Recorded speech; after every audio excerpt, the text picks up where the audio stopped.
have run these canyons for 6 million years.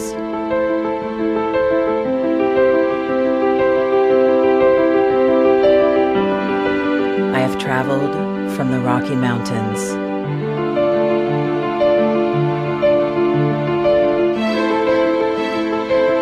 to the deserts, through scorching heat and freezing cold, from the land of the dinosaurs to fields of food.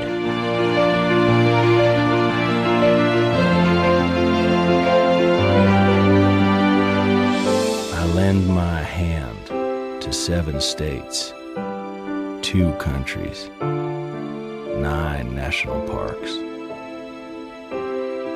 and 36 million people across an arid West. I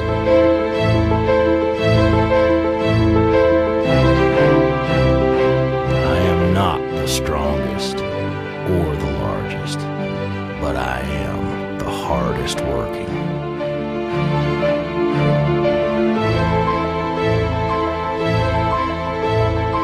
People love me. My playfulness, My beauty. my power,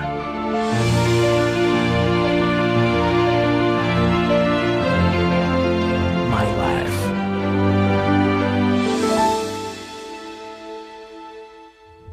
But I don't think I can offer any more.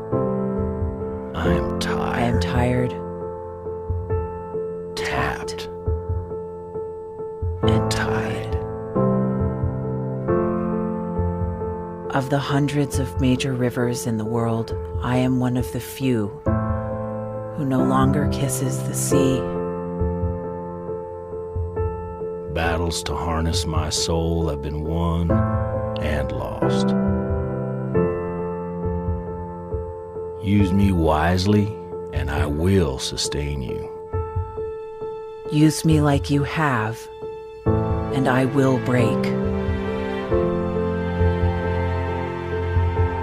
My name is Red.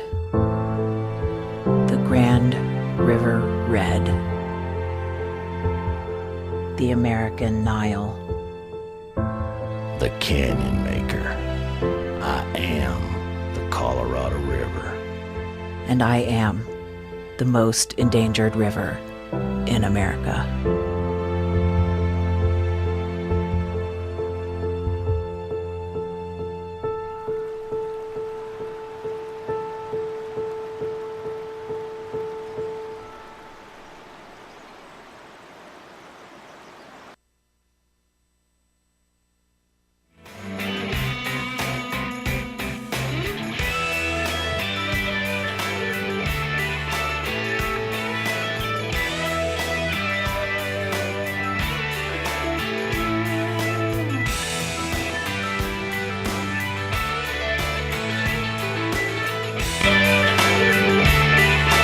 Hey, good morning, everybody. Thursday, here we go. Thursday, April 10.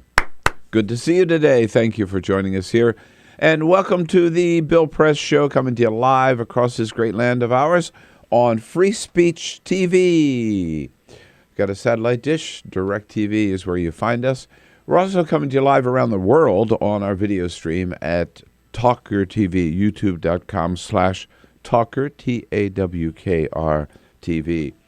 A lot to talk about this morning. A very somber duty yesterday for President Obama to speak at the memorial service at Fort Hood in terms of in honor and in memory of those 3 soldiers who lost their lives last week in that tragic shooting spree. President Obama said their death shakes our soul. Today, the president will be in Austin, Texas, to take part in the big ceremonies there, commemorating the 50th anniversary of the passage of the Civil Rights Act back in 1964.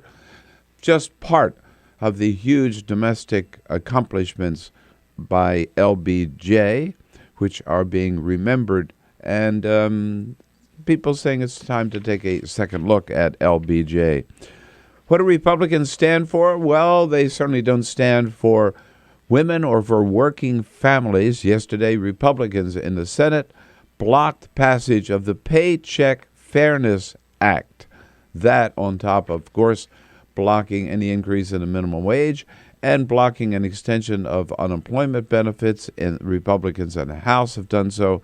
Just shows where they stand when it comes to working families and particularly working women. They don't give a damn. And Congressman McAllister from Florida still missing in action, but he insists he will not resign. All that and more coming up right here on The Bill Press Show. Good to have you with us. This is The Bill Press Show.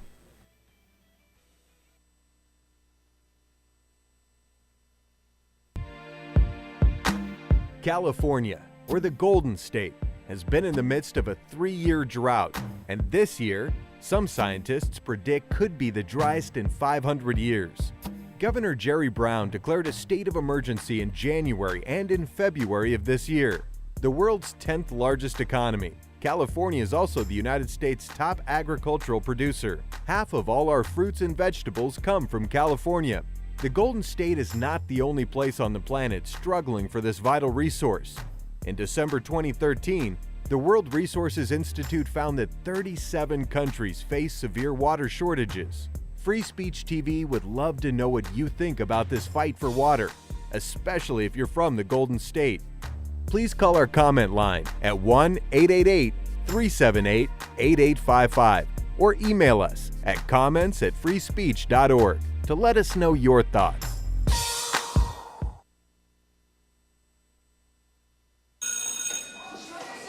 Don't look at me. Your hair's a bit frizzy today. Oh, you should pick that up. Oh, you're such a dork. Loser. Here, let me help you with that. Oops. Every day, kids witness bullying. Oh, look. Your crush is looking at you. Poor you. They want to help, but don't know how. See, no one here's gonna help you, because no one Teach likes your you. kids how to be more than a bystander. Visit stopbullying.gov. If you drive buzzed, it could cost you around $10,000. You'll face major legal fees, major fines, and steep insurance penalties. You could lose everything. Nothing kills a buzz like getting pulled over for buzz driving, because buzz driving is drunk driving. When some people struggle with their mortgage payments, they become frozen, petrified.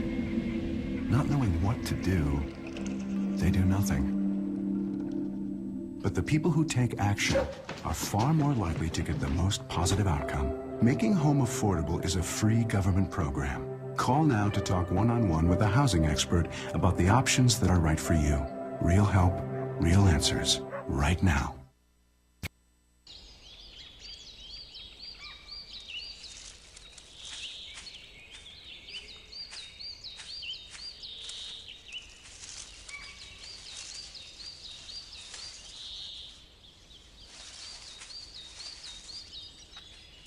At Earth Justice, we defend the environment in the courtroom.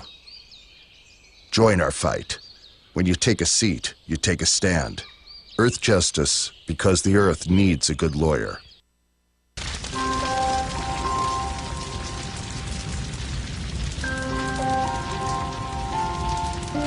A single ember that escapes from a wildfire can travel more than a mile.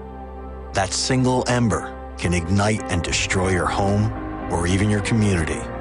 You can't control where that ember will land, only what happens when it does. Get Fire Adapted now at fireadapted.org.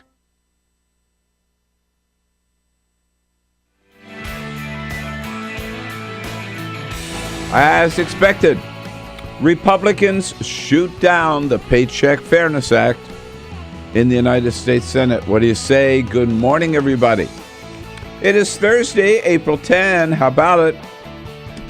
So good to see you as we saddle up here on the Bill Press Show this Thursday morning.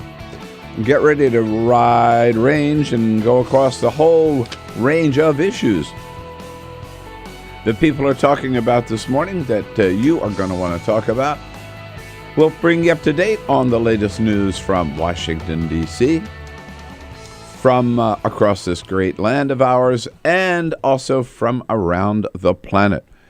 Wherever it's happening, we're there for you, telling you what's going on, and you tell us what you think about it all at 866-55-PRESS. That's our toll-free number. On Twitter, send us your comments at BP Show, and on Facebook at facebook.com/BillPressShow. Here we are on your local progressive talk radio station. Good morning, good morning. Here we are on Free Speech TV. Good morning, and on our video stream worldwide, TawkrTV, youtube.com/TawkrTV. And we have our entire team here again today. Peter Ogburn. Hey. Murphy. Good morning. Hello, guys. Happy Thursday. Yeah. Happy almost Friday. This week rolling along. At it. Yeah, exactly. Yeah. With Alicia Cruz there on the phones, and Cyprian Bolding, our videographer, keeping us looking good on our video stream and on Free Speech TV. Yesterday, President Obama, a very somber duty. You know, they now talk about the president as the mourner-in-chief. Sadly, for this president, he's had to step into that role once too often, up at Sandy Hook and out at Fort Hood a few years ago, and back to Fort Hood yesterday, leading the nation in prayer, really, for the victims there of last week's tragic shooting. President Obama says it is the combination of love for these men and the tragic things that happened at Fort Hood, again, that brought us together.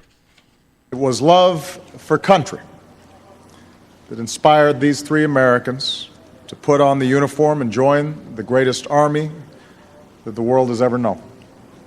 Sergeant First Class Daniel Ferguson, Staff Sergeant Carlos Lizani Rodriguez, Sergeant Timothy Owens.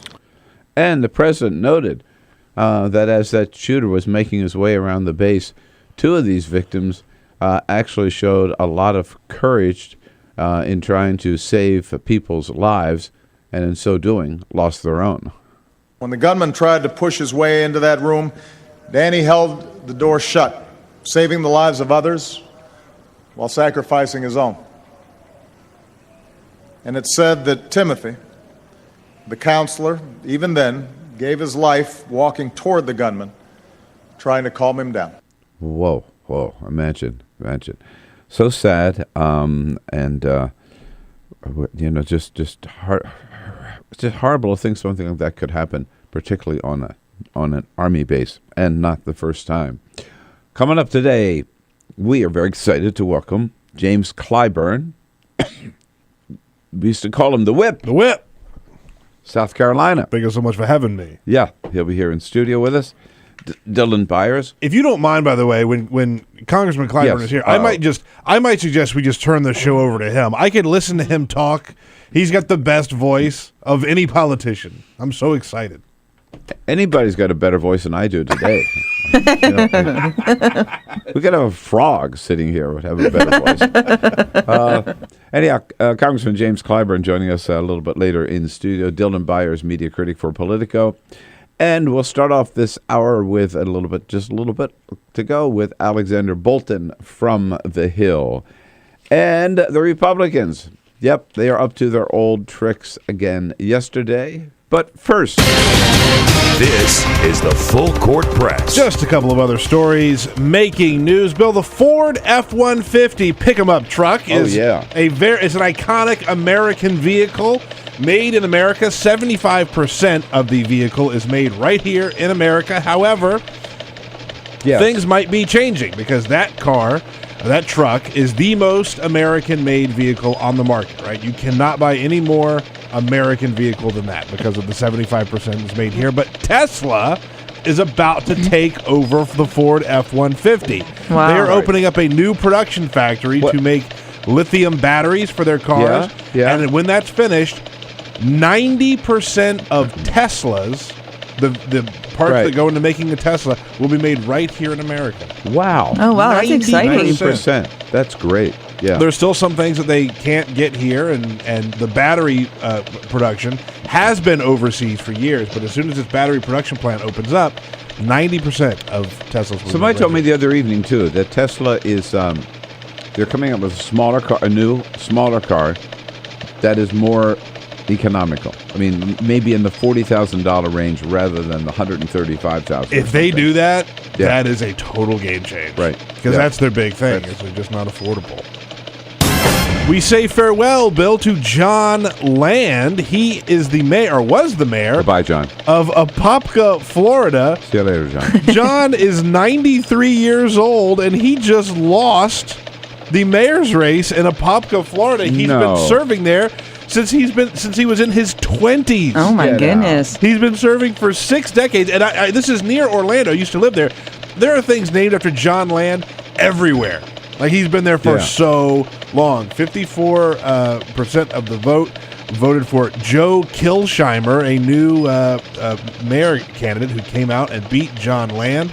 Like I said, he's been serving for 6 decades. How would you run against somebody like that, right? It's like he came and said it's time for a change. Running against Jesus. He said it's time for a change. Well, obviously, it was time for a change a long time ago. And everybody freak. But you didn't finish the story. Now, John Land is going to run for some other office. Yeah, right. He's on to bigger things. In Louisiana. Yeah. Everybody start to freak out. Hillary Clinton says that she's thinking about a 2016 White House run. She was speaking in San Francisco earlier this week, and someone, of course, asked her, "Are you going to run? You can announce here if you like." And Hillary Clinton said, quote, "I am thinking about it, but I'm going to continue to think about it for a while," end quote. There you go. She's thinking about it, everyone. Oh, God. And anybody who doesn't think she's thinking. Right. Yeah, right. Come on. Well, this is a strange... Okay, here we go. I cannot figure out the politics of what's going on with the Republican Party these days.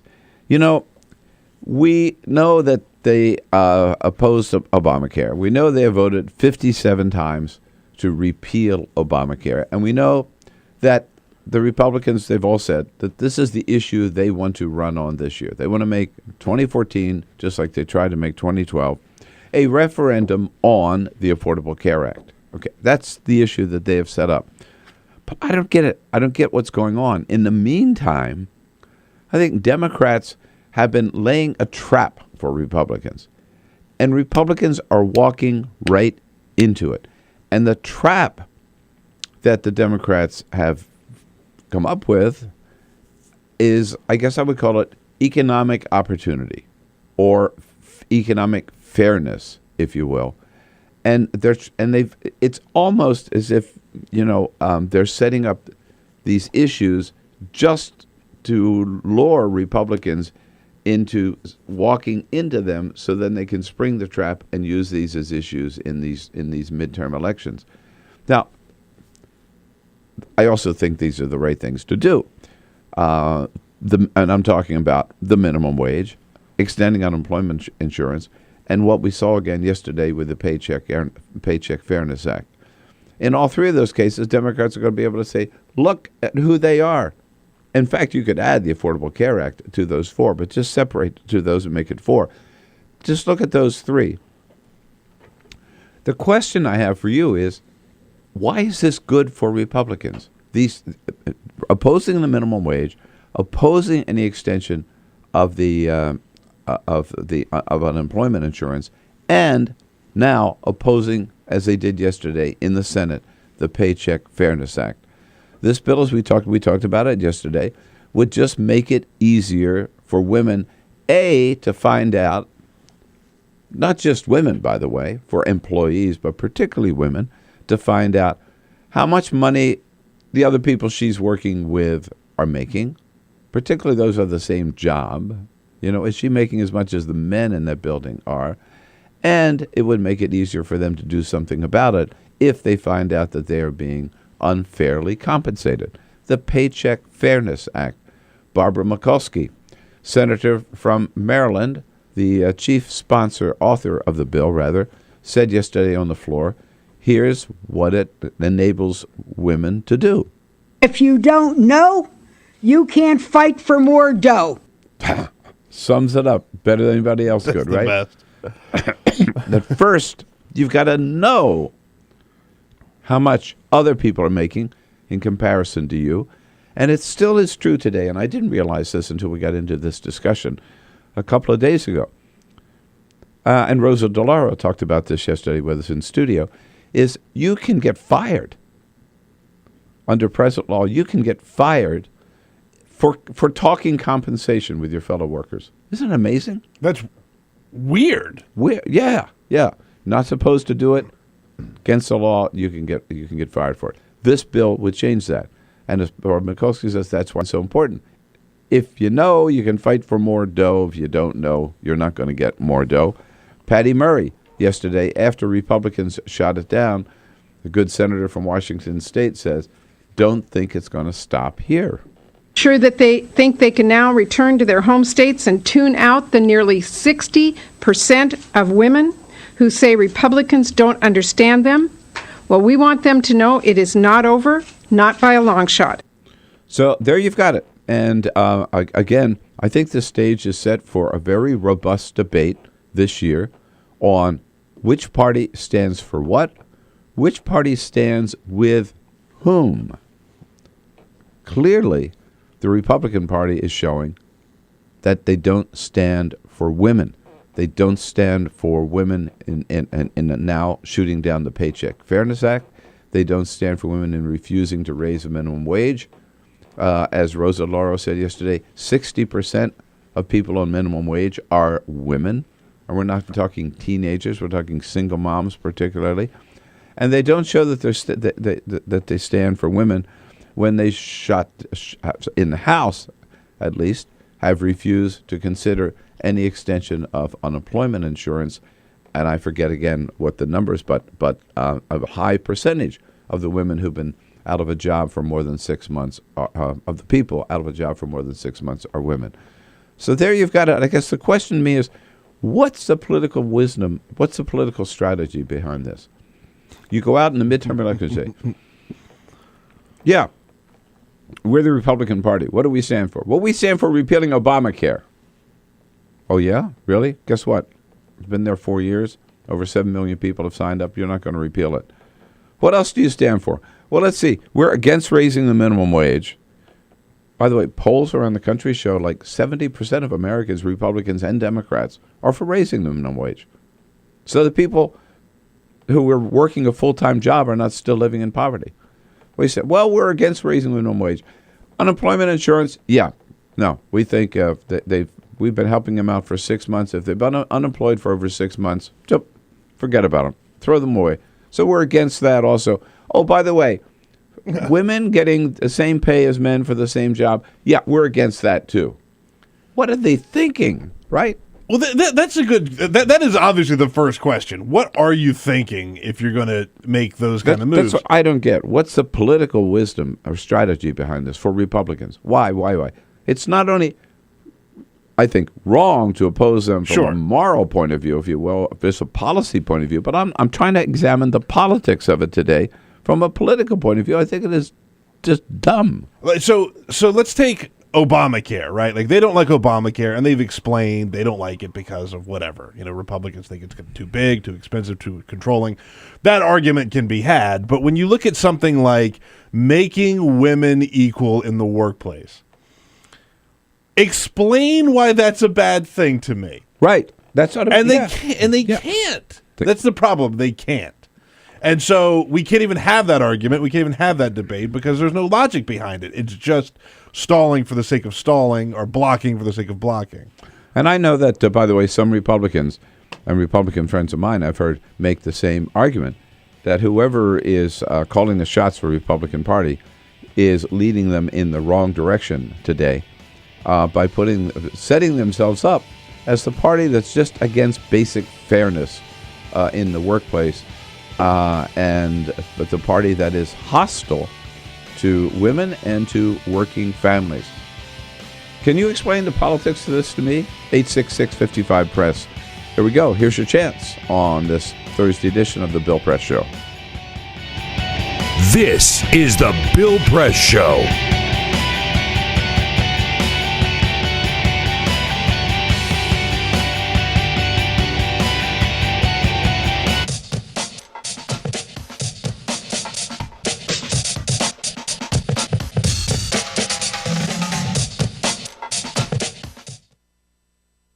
You make it sound very easy to take these 90-degree turns in your career. You went from engineering to law. But there's an awful lot of people at that age who feel they're on a track, they've invested time in learning a career, and they need to see it through to the end, or maybe their parents are pushing them to stay in one route. What is your advice for a young person? Stay away from your parents. Our social entrepreneurs are people who have been on the front lines of social change. I've learned so much from talking with them. This is Cafe Impact, and I'm Jonathan Lewis. My mom is a pretty spectacular human being. We essentially came to the United States as refugees. And that is when I really got to understand who my mom was as a person. Being a refugee in a foreign country, you would think that it would affect you so much. It was like my mom, nothing changed for my mom. What was really at her core and her center was always being with her kids and getting to spend time with them and making sure that they were okay and making sure that they could still go out and play soccer. I knew that if my goal was to go to Liberia and to work on economic justice so that, kids could go to school and have access to a doctor if they have malaria, that if I bet on their moms, we win.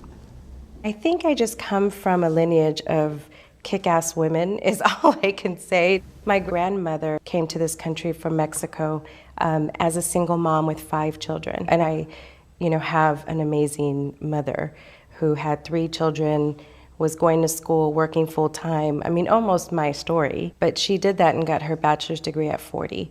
And so I had a great role model. When I came home and told my mom I was pregnant, her response to me wasn't, your life is over. Her response to me is, well, I want a plan. You need to, let me know what you're going to do about this because you're now responsible for somebody else. I was the first one in my family to go to college, and my parents were very proud of it. They both had to work. My mom in a factory and my dad in the supermarket, and I was their success story. However, on graduation day, they said, are you going to be a doctor? Are you going to be an engineer? You're going to be a businessman? What are you going to, a lawyer? I said, I'm going to join the Peace Corps. And they said, what? My parents were very much opposed to this, and it was very difficult. How much pressure did they put on you? Tremendous pressure. Up until we were leaving from O'Hare Airport for me to go to Peru, my mother questioning me, like, where is Peru? You've never been out of the country. What do you know? Do they have doctors? Do they speak English there? What are you going to eat? You like my cooking? I said, Mom, I'm going to be a pioneer. Why do you always have to be the pioneer? Let them do it. Let them come back, and then you go. I said, no, I want to be the first to go.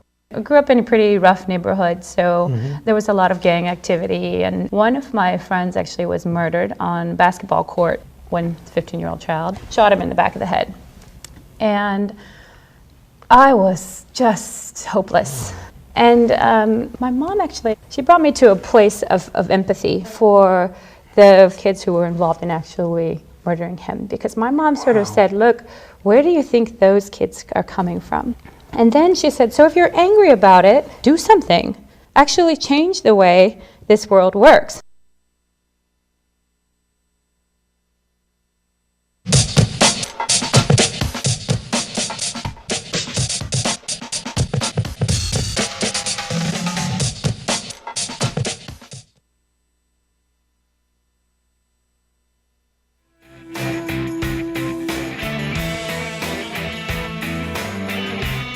On your radio, on TV, and online. This is the Bill Press Show. 26 minutes after the hour, trying to figure out the politics behind Republican opposition to 3 issues today, and the president and congressional Democrats have been, I think, pretty successful in tying them together. raising the minimum wage, extending unemployment benefits, and making sure that women are paid the same as men, or paycheck fairness, paycheck equality, if you will. Again, take a look at these: minimum wage, unemployment insurance, and equal pay for equal work. Republicans oppose all three. Why? Why? If you were to create a stereotypical evil conservative overlord character in a movie, that's what you want to say. They would be no benefits for unemployed people. Right. No, women are not as equal as men. It's it's comedy. Yeah. And it also plays into the stereotype of what the Republican Party is. Absolutely. Which is certainly not true for all Republicans. No. It's just that the leadership feel that they're gaining ground. My question is, gaining ground with whom? By opposing all three of these things. Kevin might have the answer. He's out in Chicago on WCPT. Hello, Kevin. Good morning. Hey, good morning, Bill. How you doing? I'm good. Yeah, hey, look back to the Caucus Room restaurant. We all know about that. The night Obama was inaugurated, the blood oath that the 17 idiots took to each other to deny him any sort of victory. Now, let's face it, they've doubled down on every mistake that they've made. They can't change course. They actually, literally, you talk to people that don't like Obama. Most of them don't like him not because of his policies. They like him because he's a black guy in their White House, and they literally hate him. So, they're not going to go along with anything, and they're probably hoping that they can, get enough disenchanted voters to not show up, and hopefully take the Senate, which is their goal. They throb at the mouth of thinking that they're going to get control of both houses. And just a side note, see, when you work a union shop like I do, men and women make the same, and it's posted in a book called The Contract. Absolutely, Kevin. I'm glad you brought that out. One way to be sure that people get paid equally is to have them join a union. Good for you, Kevin. Good for you. This is the Bill Press Show. So this is my computer. This is your computer. Let's go on the internet. Let's go. Click it. Yes. Okay. I cursor in between the R and the E. Pressing down, I want you to just push the period. She's gonna love me all over again. That's it. Jamaica, here you go. Here we go. Good job. Thank you. And I did it by myself. Feel smarter. So, I'm kind of new here, but I've noticed a trend. My human does this funny thing where she goes around and gets all my toys, and then she hides them in that basket by the door. But it's always the same basket, and it's always in the same place. And then she acts so surprised when I find them, but, she's putting them in the same basket. Again. It's like, hello, that's where you put it last time. You were the worst at hide and go seek.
So, same time next week?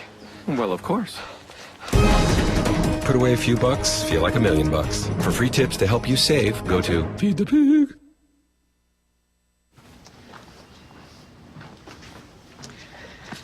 All right. I know this isn't any fun to talk about, but we should. Okay. So who's going to do what? I'll pack the dead batteries. Great. I'll only put what I don't need into a duffel bag. Perfect. That's totally unhelpful. No problem. Meanwhile, I will try to comfort everyone by speaking in a calm voice. And I'll try to get the generator going without any gas. Oh, let's not forget the cell phones, which probably won't work. Right. And who is going to handle supplies? I can forget to do a list for us. Thanks, pal. Well, I think we couldn't be any less prepared. I'm proud of you guys. Talk to your kids about who to call, where to meet, what to pack. Visit ready.gov/kids for tips and information. Hey, thanks for stopping by. You know, I followed your character since the first episode. I'm a big fan, big fan. Thank you. And listen, your storyline, it makes for incredible TV drama. Thing is, your drug use is very adult content. Too adult for the kids. So I'm gonna have to block you. Oh, man. Yeah. Well, have a good one. You're a nice lady.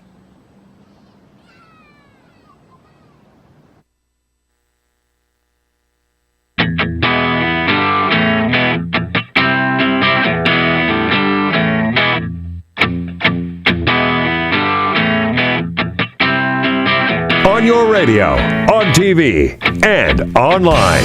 This is The Bill Press Show. Make it 33 minutes after the hour now here on the Bill Press Show this Thursday morning, April 10. Coming to you live from Washington, D.C. Brought to you today by the United Steelworkers and their international president, the one and only Leo Gerard. United Steelworkers, North America's largest industrial union, representing over 1.2 million active and retired members. Find out more about their good work at their website, usw.org. Well, you know, we could count. We've been at this show now, Peter. I think this is our 9th year. Coming right? up on 9 years. Yes, 9 indeed. years. Yeah, Peter had. He had blonde hair when we started. Now he's gray and falling out. Yeah, just same color as mine. At any rate, in all that time, we could probably count on one hand the number of people who are brave enough and energetic enough to come in this early in the morning, in the first hour as a guest in studio. And we add to the list today Alexander Bolton, staff reporter for The Hill newspaper and a good friend. Hello, Alex. Hi, Bill. Nice to see you. Great to be here. Thanks for getting up so early. Or maybe you didn't go to bed. Is that what it was? No, I went to bed. Yeah. Seriously, I think maybe... There aren't a lot. 3 or 4. I think, yeah. Certainly not more than 4. Yeah. Arthur Delaney, do you know Arthur? Arthur does it Arthur weekly. does it weekly. Wow. Once But he a week, lives right around the corner, you know. That's right. It's easy for him. He just rolls out of bed. Doesn't even comb his hair when he comes in. Anyhow. So we've been talking about this Paycheck Fairness Act vote. Was there any chance, how close did this come yesterday, and what were the Republicans putting forth as the reason for their opposition? Well, it became clear at the end of last week that this probably would not have the 60 votes it needed to overcome a Republican filibuster. And then the centrist Republican senators who were in play confirmed on Monday and Tuesday that they were going to vote against it. And the people that Democratic leaders had their eyes on were the women of the Republican Senate, Susan Collins of Maine, who happens to be a centrist as well, and Lisa Murkowski of Alaska, and Kelly Ayotte of New Hampshire. And they used the kind of the old Republican excuse when they blocked these types of things, is that they felt that Reid would not give them amendments on the floor. And we got into a he said, she said between Reid and the Republican women. They said they weren't going to support moving to the bill because they felt they couldn't offer any alternatives, and they pretty much had to vote up or down on the Democratic proposal, which they didn't like because they saw it as a giveaway to trial lawyers, in their phraseology, because it would lift the cap on punitive damages against employers if they're found guilty of pay discrimination based on gender. So that pretty much was their excuse. They said that they would agree to a stripped-down provision that would bar employers from retaliating against workers who inquired about the pay of male coworkers, but they weren't going to go along with some of the other proposals, in particular the removal of caps on punitive damages. Well, it seems to me there are two things going on here. There's the policy argument, and then there's the political argument, right? And that's no accident that they're kind of moving forward both at the same time, right? Where Republicans want to run on Obamacare, and Democrats are setting up these economic justice arguments, if you will. Minimum wage, extension of unemployment insurance, and now Paycheck Fairness Act. And Republicans, I think, are walking right into it. Oppose all three. Right, and that's I gave you the policy justification. There's a political justification, too, which is if these Republican women had voted with the Democrats, it would have been then very hard for the Republicans to justify their continued opposition. It would have put Mitch McConnell and the rest of the Republican leadership in a very bad position. They would have been asked, well, look, the women in your own conference think this is a good idea. Why do you continue to support discrimination? And they would have, had there been members of their side supporting the bill, then they wouldn't have been able to fall back on their justification, which is this is bad legislation, so they give way to trial lawyers. It's not common sense legislation. And they were actually supported in that argument by one of the few independents in the Senate, Angus King, who voted with them, and that came as a surprise to a lot of people. He did vote with them against the legislation. And you just conducted an in-depth interview with Angus King. Is it still embargoed? I know we tried to get it. Has it been published? I haven't looked at our website yet, but I had it up. I didn't see it this morning. So I guess my question is, you're here. Can you talk about the Angus King? Sure, absolutely. Yeah, good. Yeah, it's actually our lead story right now. I caught Angus King in the hallway after the vote, and I went up to him and interviewed him because there you go. Right after the vote, a Republican leadership aide said to me, look, this puts on the table the possibility of King possibly caucusing with the Republicans in 2015. And that may be especially attractive to King if Republicans are in the majority, or if there's a 50-50 tie and King can swing it. Perhaps they can throw an enticement his way in the form of a plum committee assignment or something else. People assumed that King would stick with the Democrats, but he did hold out the possibility of someday caucusing with the Republicans shortly after winning election in 2012. He said that he was going to reserve the right to caucus with them in the future if they were in the majority and if they promised to respect his independence. And at the time, after the 2012 election, when he decided to caucus with the Democrats, one of the things he said was being in the majority is very important. So the question is, if Republicans win the majority or are on the cusp of winning the majority, will he stick with the Democrats? Will he go with the Republicans? I talked to him yesterday, and what he said is that, look, I'm going to do what's best for Maine, and I'm going to reserve that decision for after the election. Well, so now he's an independent, correct? Yes. But he and Bernie Sanders are two independents. Correct. And he caucuses with the Democrats. Yes. So now he's saying, but if the Democrats go out of power, then I'll caucus with the Republicans. I mean, doesn't he open himself up to the charge of just basically, I don't believe in anything, I don't stand for anything, I just go with the guys who's on top, right? And I think a dissuasion for King, and that would be a criticism for sure. That's why it's surprising that he didn't foreclose the possibility when I talked to him yesterday. He could have said, no, I'm going to stick with the Democrats. I've made my decision. Instead, he said, I'm going to make that decision after the election based on what's best for Maine. And what's best for Maine could be a seat on the Finance Committee or maybe the Appropriations Committee. So King has a decision to make, and I think what he wants to do is he wants to keep his leverage. If it is a 50-50 tie, which is possible, then he would have a lot of leverage. He could determine control of the Senate, and perhaps he could use it to his advantage. And I like how the way how you put out there, I'm going to do whatever's best for me. Like, I'm looking out for Angus here, okay? No, it's what's best for Maine. Oh, Maine. I thought you said me. No, I think the abbreviation is ME. Me. Yeah, there you go. Right. There you go. So there you go. Exactly. Doing what's best for me. And even though he's caucused with the Democrats, Republicans would still welcome him, right? I mean, of course if he wanted to. They would love to have him on board. Senator Roy Blunt I talked to yesterday, and he said, well, it may be a whole lot more appealing for Angus after the election to be on our side rather than the Democratic side. Because if we do take the majority, the Democrats are going to see a loss of committee staff. They're not going to have as much power on the committees. Also, they're not going to have as much staff on the committees to do work.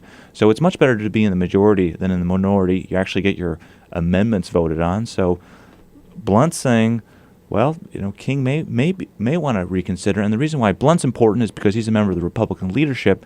And after the 2012 election, he's the guy in the Republican leadership that reached out to King and tried to persuade him to join the GOP caucus.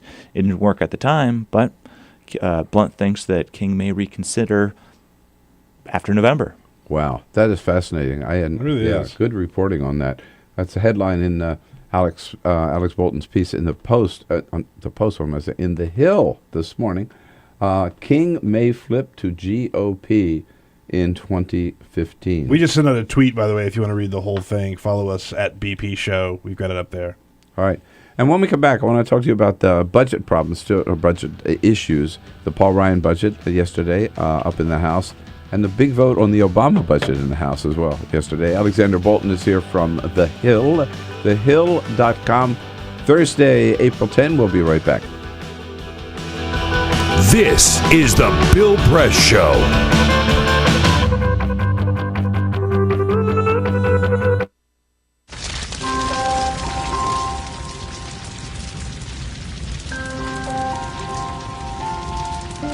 A single ember that escapes from a wildfire can travel more than a mile. That single ember can ignite and destroy your home or even your community. You can't control where that ember will land, only what happens when it does. Get Fire Adapted now at fireadapted.org. Columbine, Virginia Tech, Tucson, Aurora, Fort Hood, Oak Creek, Newtown. Newtown, Newtown. Newtown. How many more? How many more? How many more colleges? How many more classrooms? How many more movie theaters? How many more houses of faith? How many more shopping malls? How many more street corners? How many more? How many more? Enough. Enough. Enough. Enough. Demand a plan. Right now. As a mom. As a dad. As a friend. As a husband. As a wife. As an American. As an American. As an American. As a human being. For the children of Sandy Hook. Demand a plan. No more lists of names. It's not too soon. It's too late. Now is the time. Before we all know someone who loved someone on that list. No more lists. No more. Who they might have been. No more. If we had just done something yesterday. It's time. We can do better than this. We can do better than this. It's time. It's time. It's time for our leaders to act. Demand a plan. Right now. Right now. You! Demand it! Enough. Enough. Enough. Enough.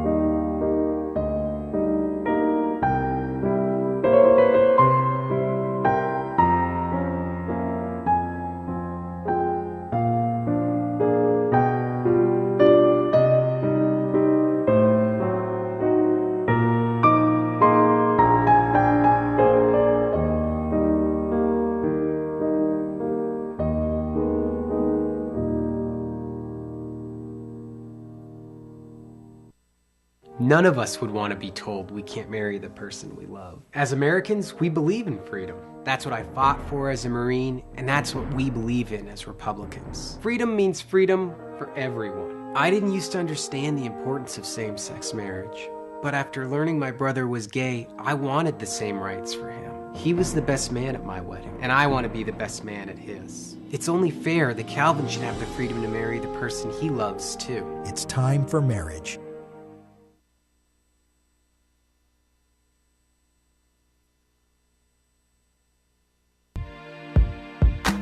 California, or the Golden State, has been in the midst of a 3-year drought, and this year, some scientists predict could be the driest in 500 years. Governor Jerry Brown declared a state of emergency in January and in February of this year. The world's 10th largest economy, California is also the United States' top agricultural producer. Half of all our fruits and vegetables come from California. The Golden State is not the only place on the planet struggling for this vital resource. In December 2013, the World Resources Institute found that 37 countries face severe water shortages. Free Speech TV would love to know what you think about this fight for water, especially if you're from the Golden State. Please call our comment line at 1-888-378-8855 or email us at comments@freespeech.org to let us know your thoughts.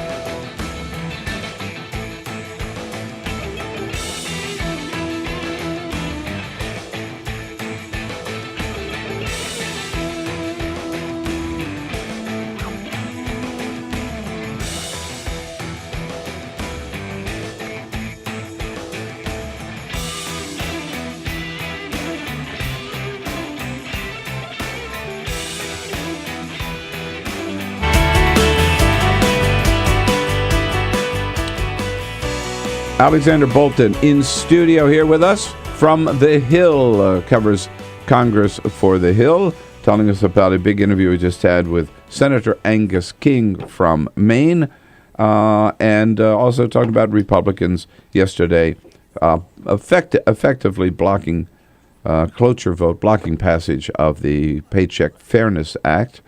Alex, good to have you with us. Peter? Yeah, remember we're on Twitter at BP Show, where we tweeted out Alex's interview with Angus King, or story on Angus King. Jessica just wanted to chime in and says, yeah, smart move. Let's join the anti-women, anti-healthcare, anti-everything good party. You could chime in on the article and follow us on Twitter at BP Show. I'm sure were he to become a member of the caucus, Angus King would not be a guaranteed vote for Republican policy, right? No, he wouldn't. He would be like an Olympia Snowe, who was his predecessor. He'd be siding with the Democrats on votes and siding with the Republicans on votes. But the reason it's important is because that's what determines who is going to be in control of the agenda. How many seats you have in the caucus can determine whether it's Mitch McConnell as majority leader or Harry Reid as majority leader, and how many votes the Democrats need to pick up in the next cycle. One thing that King might want to think about very carefully if he's contemplating a move to the Republican caucus is that Democrats could be right back in the majority in after 2016 because the electoral map is quite favorable to them. Mm-hmm. Pat Toomey, a Republican from Pennsylvania, is going to have a tough race. Marco Rubio in Florida is going to have a tough race. Rob Portman in Ohio, another Republican, could have a tough race. Kelly Ayotte in New Hampshire would be up. So also Mark Kirk in Illinois is up for re-election, and that's a pretty Democratic state. So even if Republicans take over the majority in 2014, Democrats have a very good chance of taking it back in 2016. What King wouldn't want to do is switch to the Republican caucus, and then Democrats win the majority right back, and then he's stuck in the wrong caucus. Well, it doesn't sound like it would bother him. He would just pull another switch. And by the way, I think it's important to point out, it could happen that Republicans gain control right now. It could also happen that Democrats hold on to the Senate, right? I mean, it's not. I know Chris Matthews has said the Senate is gone for Democrats. I don't think that's a fact yet. No. Do you agree? No, it's not a fact at all. It's up in the air. It's a coin flip, I think. It's hard to predict. One of the things we have to see is how these Republican primaries play out, right, and how the Tea Party challengers do. I mean, they've historically, in the last couple cycles, they've done pretty poorly in the general elections. Now, the Republican Party has worked very hard to defeat these Tea Party challengers and not to keep them out of the general election matchups.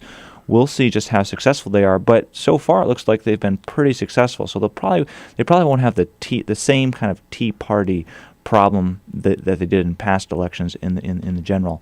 So Harry Reid on Tuesday, he proclaimed, "Look, if the election were held today, we'd be fine. We would keep our majority." So he's maintaining an optimistic outlook. John is calling from out in Santa Fe, New Mexico. Hello, John. Good morning.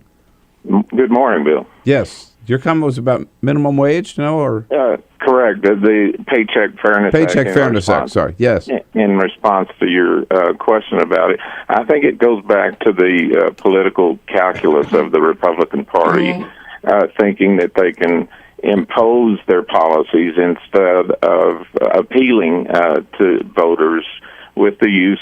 I think they are depending upon big money and voter suppression to impose positions. So I don't think they're too worried about appealing to a majority of voters. I mean, that may sound naive and cynical, but that's how I read their political calculus. Okay, got it, John. Thank you so much for the call. I was asking the question earlier, what the political strategy was behind opposing an increase in minimum wage for the Republican Party.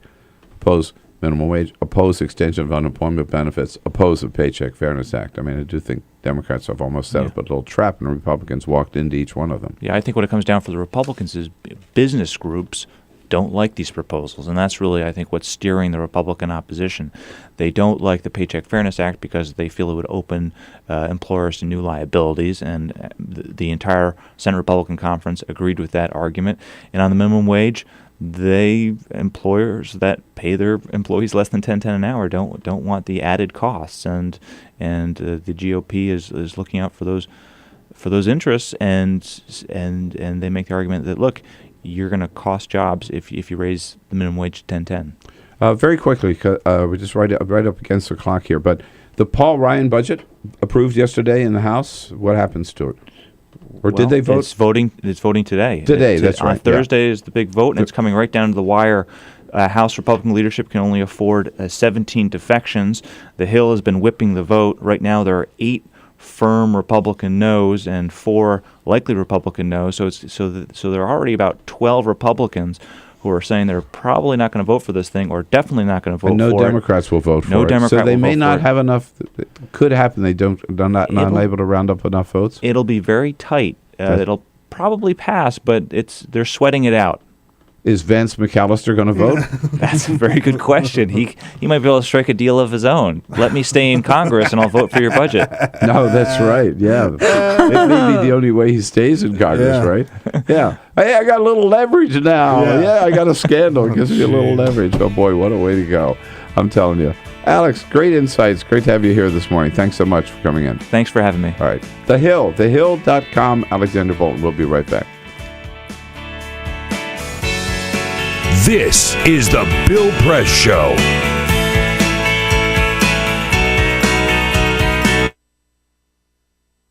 It is possible to read the history of this country as one long struggle to extend the liberties established in our Constitution to everyone in America. In other words, who, according to our laws and culture, gets to be considered a person?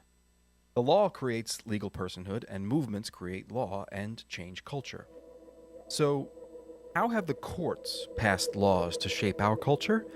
That history goes way back before Citizens United. 1819, Dartmouth College versus Woodward, Supreme Court case, turned a corporate charter from a government-granted charter to a contract. This ruling gave corporations standing within the Constitution.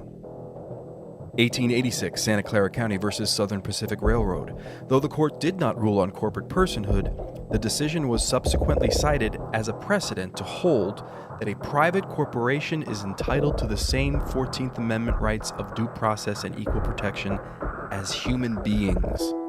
This makes it impossible for us to make laws that treat local businesses any differently than giant multinational corporations, even if their business practices are deemed to be harmful to workers, the environment and communities, or if they have a history of violating the law.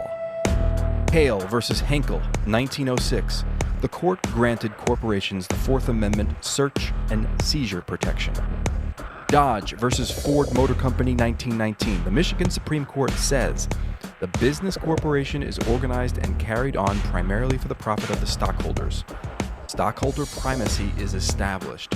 The purpose of the corporation, according to the court, is no longer to serve the public good, as it had been. It is now to maximize profit for shareholders above all else. Pennsylvania Coal Company versus Mahon, 1922. Corporations get the Fifth Amendment takings clause, meaning if you pass a regulation that impacts a corporation's ability to make a profit, that is deemed a taking, and they can sue for the right to future profits lost. This creates a chilling effect, and local and state governments become much more hesitant to pass laws in the public interest for fear that corporations can claim loss of potential profits that cities and states will be on the hook to pay. Buckley versus Vallejo, 1976. The Supreme Court rules that spending money to influence elections is protected under the First Amendment, in effect saying that money is speech. Citizens United versus Federal Election Commission, 2010. Today, the Supreme Court of Chief Justice John Roberts declared that because of the alchemy of its 19th century predecessors in deciding that corporations had all the rights of people, any restrictions on how these corporate beings spend their money on political advertising are unconstitutional. The court's ruling threatens to undermine the integrity of elected institutions across the nation. It's a rejection of the common sense of the American people.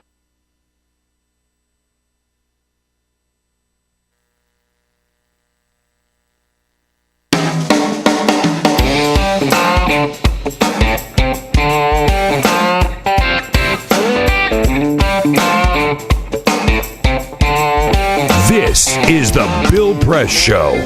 In the next hour, Paul Brandus from Westland Reports will be joining us, and we'll find out what's happening down at the big celebration at the LBJ Library. Peter? There's a trend among parents now who put their children in daycare that some of these daycares are now offering webcams. So when you are working and you drop your kids off at the daycare, you can go to work or go home or wherever you are, and you can pull up the webcam on your computer so that you can constantly watch your child when they're in daycare. Give it up. I mean, if you're going to go that route, and a lot of parents have to. Right. You know, I mean, it's a little. What are you going to do?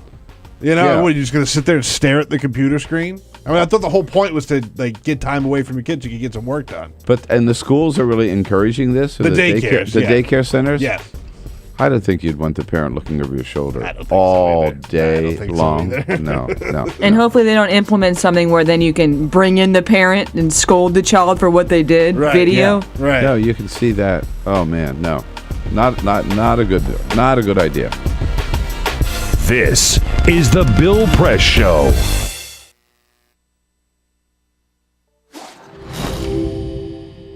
In the early 20th century, the war to end all wars didn't end war at all.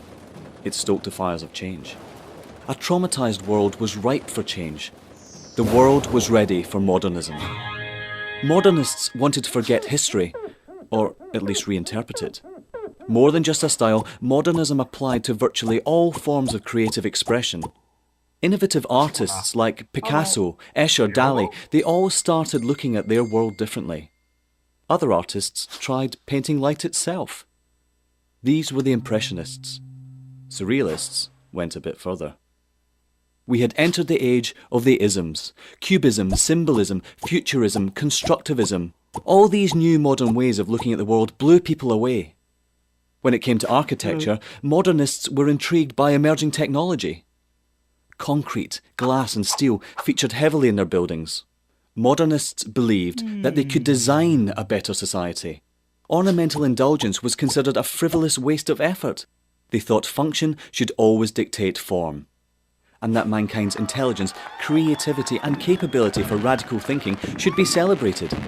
Take the Russian inventor Georgy Krutikov.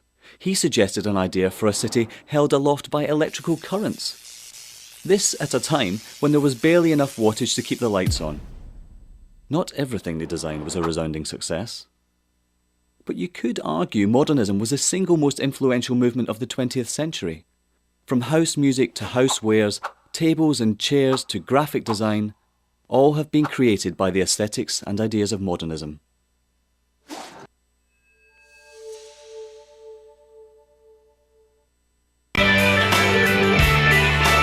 Hey, good morning, everybody. Thursday, here we go. Thursday, April 10. Good to see you today. Thank you for joining us here.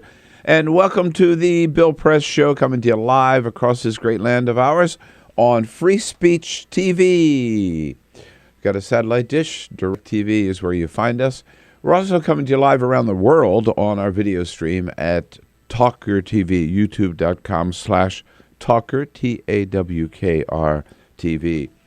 A lot to talk about this morning. A very somber duty yesterday for President Obama to speak at the memorial service at Fort Hood in terms of in honor and in memory of those 3 soldiers who lost their lives last week in that tragic shooting spree. President Obama said their death shakes our soul. Today, the president will be in Austin, Texas, to take part in the big ceremonies there, commemorating the 50th anniversary of the passage of the Civil Rights Act back in 1964. Just part of the huge domestic accomplishments by LBJ, which are being remembered, and people saying it's time to take a second look at LBJ. What do Republicans stand for? Well, they certainly don't stand for women or for working families. Yesterday, Republicans in the Senate blocked passage of the Paycheck Fairness Act. That on top, of course, blocking any increase in the minimum wage and blocking an extension of unemployment benefits. And Republicans in the House have done so. Just shows where they stand when it comes to working families and particularly working women. They don't give a damn. And Congressman McAllister from Florida still missing in action, but he insists he will not resign. All that and more coming up right here on The Bill Press Show. Good to have you with us. This is The Bill Press Show.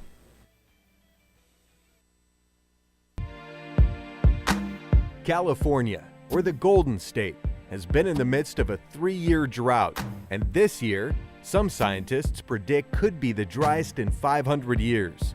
Governor Jerry Brown declared a state of emergency in January and in February of this year. The world's 10th largest economy, California is also the United States' top agricultural producer. Half of all our fruits and vegetables come from California. The Golden State is not the only place on the planet struggling for this vital resource.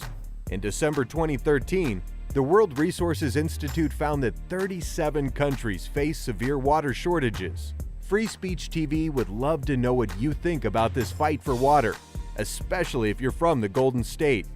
Please call our comment line at 1-888-378-8855 or email us at comments@freespeech.org to let us know your thoughts.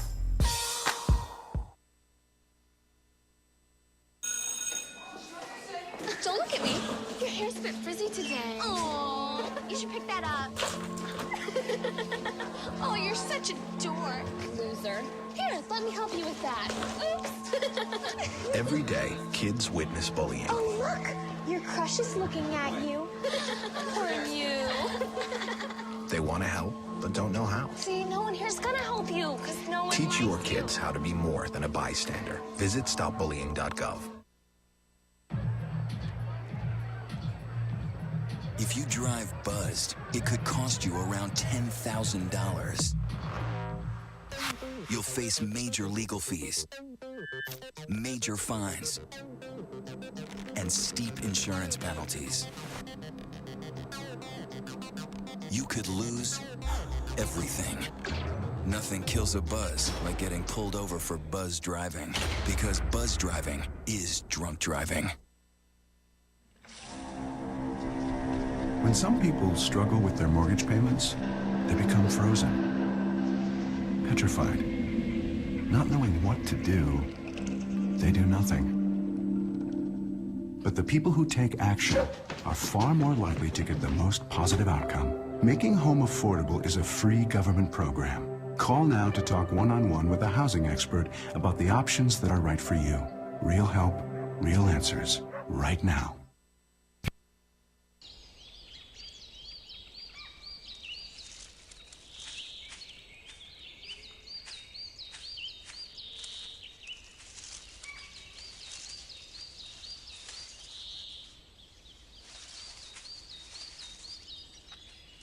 At Earth Justice, we defend the environment in the courtroom. Join our fight. When you take a seat, you take a stand. Earth Justice, because the Earth needs a good lawyer.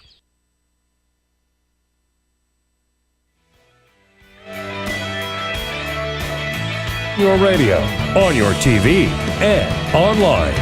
This is The Bill Press Show. Paycheck fairness in the Senate shot down by Republicans. Good morning, everybody. What do you say? Thursday, April 10.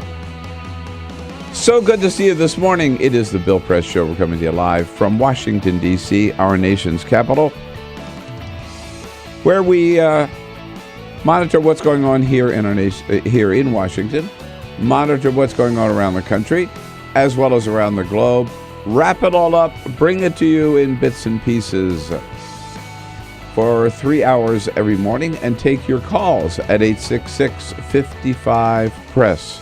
Look forward to your comments online on Twitter at BP Show and on Facebook at facebook.com/Bill Press Show. Peter Ogburn and Elisa Murphy lead up our team here this morning. Hey. Good morning. With Alicia Cruz there. She is there to take your calls. Remember, you can join the program at any time at 866-55-PRESS. Send us your comments on Twitter at BP Show and on Facebook at facebook.com/Bill Press Show. And Cyprian Bolding, on our videographer behind the cameras there, keeping us on Free Speech TV and on TawkrTV, which is our worldwide video stream. So they're on your local progressive talk radio show. They're on Free Speech TV. They're on TawkrTV. What else do you want? What more do you want? Come on. Yeah. You want me to show Give us up? a break. You want me to show up in person? Well, He will. I will. Just ask me. I'll be there, yeah. Can't do that for all of you, but anyhow. Thank you for joining us this morning. Yes, yesterday, the Paycheck Fairness Act was shot down in the Senate. Republicans filibustered it, and Democrats were not able to round up enough votes, the 60 votes needed to get to a debate on the floor. The head of the author, chief sponsor of the Paycheck Fairness Act is Maryland Senator Barbara Mikulski. I'm pretty sure she's now the ranking Democrat, she's been the senior Democrat, senior senator in the United States Senate these days. And she said very, very simply, here's why it's important to have the Paycheck Fairness Act so that people can talk about compensation, can compare salaries, and therefore know whether they're being discriminated against. Now, it took me, I don't know how many words to sort of explain what the bill is all about. Barbara Mikulski, she is great at this. She can say anything like in 5 words. If you don't know, you can't fight for more dough. Boom. And if poetic. you don't know, you can't fight for more dough. Boom. 9 words. Boom. Sums up That's the all whole you bill. need, man. It's all you need. Absolutely. Talk less, say more. Barbara Mikulski. Today we'll be, start off this hour with Kent, Germany, from Jose. Peter, help me out here for just a second. We're talking a lot about Lyndon Baines Johnson and the legacy of LBJ. Right. So we have an expert to come on and He's talk to a us scholar about for on LBJ. For the LBJ tapes. Paul Brandus here from West Wing Reports. And in the next hour, he will be here for his first in-studio visit, our good friend, the Honorable James Clyburn from South Carolina. All of that coming up, but first. This is the Full Court Press. Just a couple of other stories making news. The United States Navy has a new weapon, and it sounds absolutely terrifying. It is a gun that fires at 7 times the speed of sound. It shoots a 23-pound projectile that could travel from New York City to Philadelphia in 180 seconds. Wow. Mashable reports on this weapon. They said that there is not a timed explosion on it, or triggered explosion, the way that a lot of projectiles are that are fired, because it's traveling so fast, its sheer force is enough to destroy its intended targets. That's scary. So this is Navy, so it'd be fired from a ship or a It'd be sub. fired from a ship or a sub, yes, Whoa. indeed. It has a little navigation system on it. You fire it, and it just obliterates wherever it's headed. The machines may be taking over, Bill, recently over the weekend at the Intour Batavia Triathlon. A remote-controlled drone fell out of the sky and hit a triathlete running the race on the head. During the run portion of the triathlon, they had these drones set that were getting video from above the course. And as she was running, it fell, conked her on the head, knocked her down. She got up. She finished the race. It wasn't a huge drone. It was one that was just equipped with a camera. But she did get back up and keep going. I'm telling you, drones are everywhere these days, right? Yeah. And congratulations to Kim Jong-un. He was reelected as chairman of the defense body, as his title is what it's called there. Yeah, how many ran against him? Well, no one ran against him, probably because of stories like this. It is reported that an opposition member, someone who he did not agree with, was executed recently by flamethrower.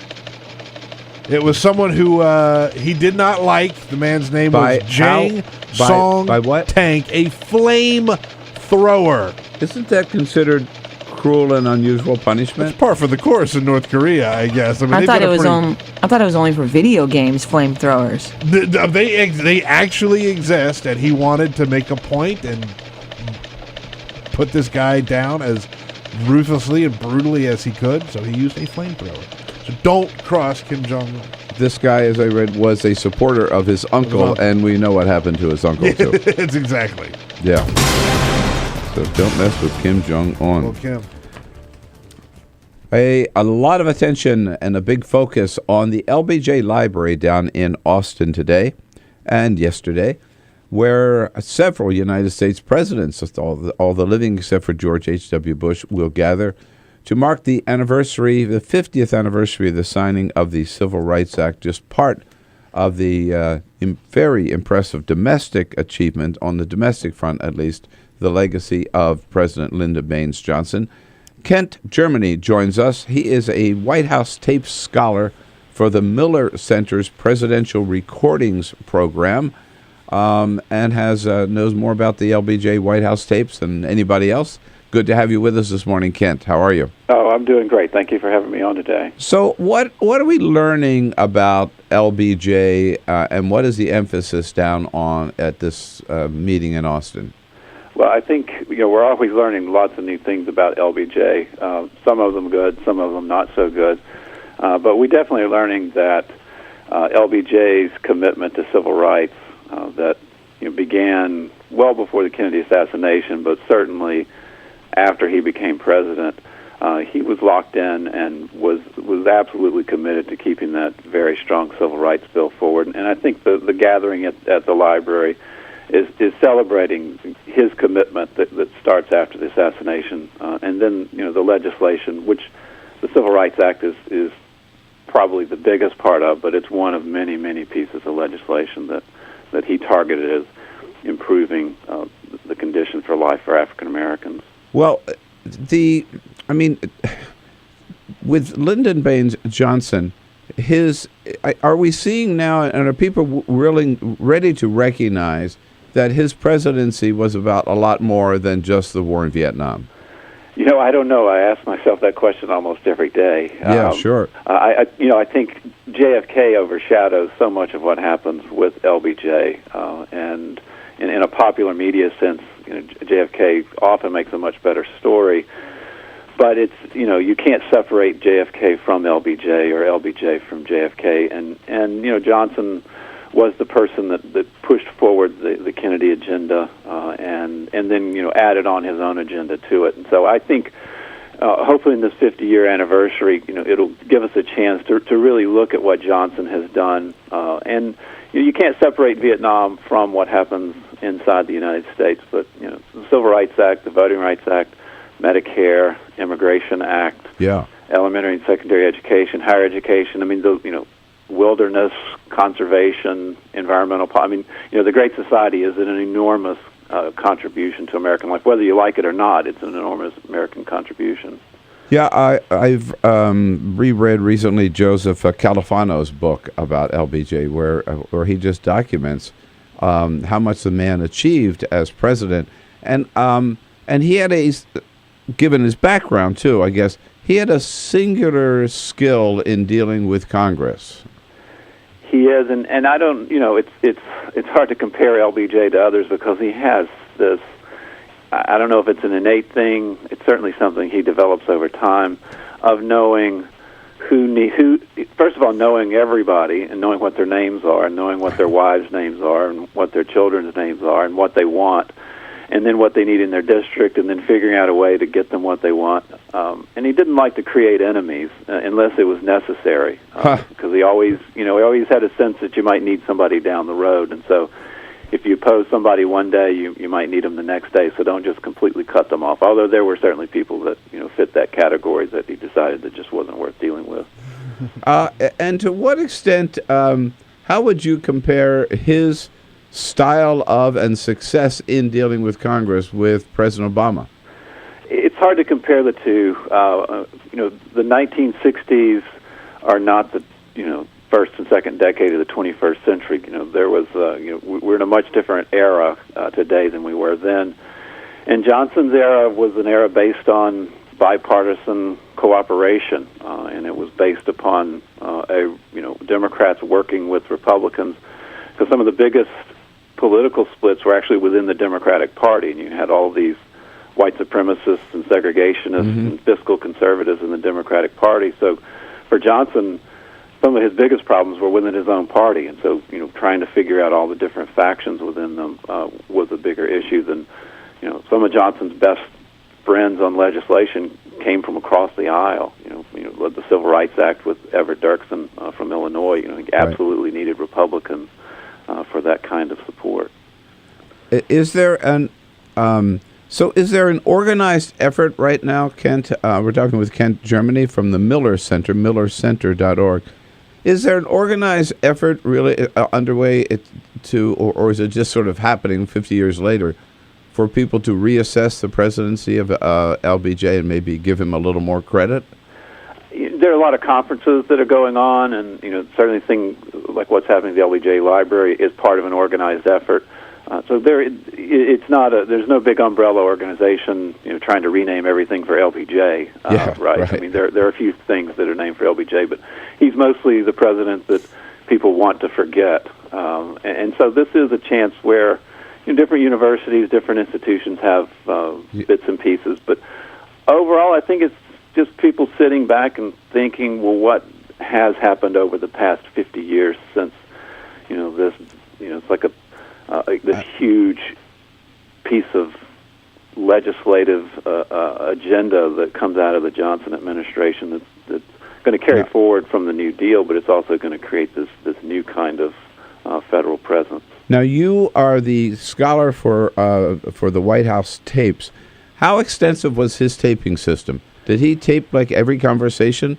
No, he didn't. I wish he did. Actually, well, I guess I'd never run out of work to do if he had done that. They're about overall, there are about 800 hours of Johnson recordings.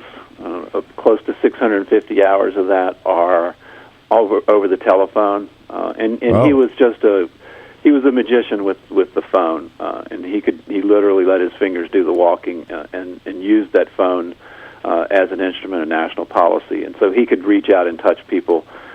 And it's amazing how they can find people, getting people that are out in the Gulf of Mexico and getting them off their boats to come in to get a call from the president. So he could touch base with people. Yeah. He was he'd master, absolutely. Well, Ken, I'm very interested in this, and it's so good of you to join us this morning. Are you in Austin for this meeting? I'm not in Austin for this meeting, unfortunately. Yeah, I wish I were down there too. But thanks for your good work, and thanks for joining us this morning. Thank you very much. My pleasure. Ken Germany at the Miller Center.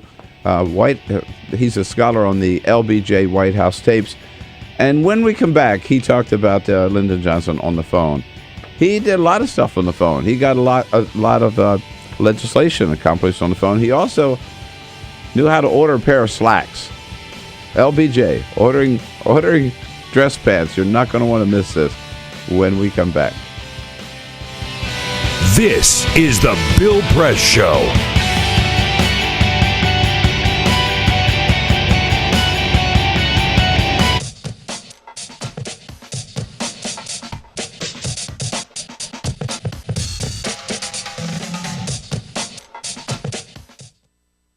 You make it sound very easy to take these 90-degree turns in your career. You went from engineering to law. But there's an awful lot of people at that age who feel they're on a track, they've invested time in learning a career, and they need to see it through to the end, or maybe their parents are pushing them to stay in one route. What is your advice for a young person? Stay away from your parents.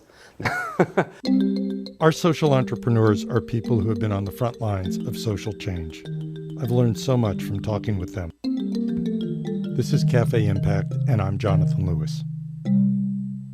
My mom is a pretty spectacular human being. We essentially came to the United States as refugees. And that is when I really got to understand who my mom was as a person. Being a refugee in a foreign country, you would think that it would affect you so much. It was like my mom, nothing changed for my mom. What was really at her core and her center was always being with her kids and getting to spend time with them and making sure that they were okay and making sure that they could still go out and play soccer. I knew that if my goal was to go to Liberia and to work on economic justice so that, kids could go to school and have access to a doctor if they have malaria, that if I bet on their moms, we win. I think I just come from a lineage of kick-ass women is all I can say. My grandmother came to this country from Mexico as a single mom with 5 children. And I, have an amazing mother who had 3 children, was going to school, working full-time. I mean, almost my story. But she did that and got her bachelor's degree at 40. And so I had a great role model. When I came home and told my mom I was pregnant, her response to me wasn't, your life is over. Her response to me is, well, I want a plan. You need to, let me know what you're going to do about this because you're now responsible for somebody else. I was the first one in my family to go to college, and my parents were very proud of it. They both had to work. My mom in a factory and my dad in the supermarket, and I was their success story. However, on graduation day, they said, are you going to be a doctor? Are you going to be an engineer? You're going to be a businessman? What are you going to, a lawyer? I said, I'm going to join the Peace Corps. And they said, what? My parents were very much opposed to this, and it was very difficult. How much pressure did they put on you? Tremendous pressure. Up until we were leaving from O'Hare Airport for me to go to Peru, my mother questioning me, like, where is Peru? You've never been out of the country. What do you know? Do they have doctors? Do they speak English there? What are you going to eat? You like my cooking? I said, Mom, I'm going to be a pioneer. Why do you always have to be the pioneer? Let them do it. Let them come back, and then you go. I said, no, I want to be the first to go. I grew up in a pretty rough neighborhood, so there was a lot of gang activity. And one of my friends actually was murdered on basketball court when a 15-year-old child shot him in the back of the head. And I was just hopeless. And my mom actually, she brought me to a place of empathy for the kids who were involved in actually murdering him. Because my mom sort of said, look, where do you think those kids are coming from? And then she said, so if you're angry about it, do something. Actually change the way this world works.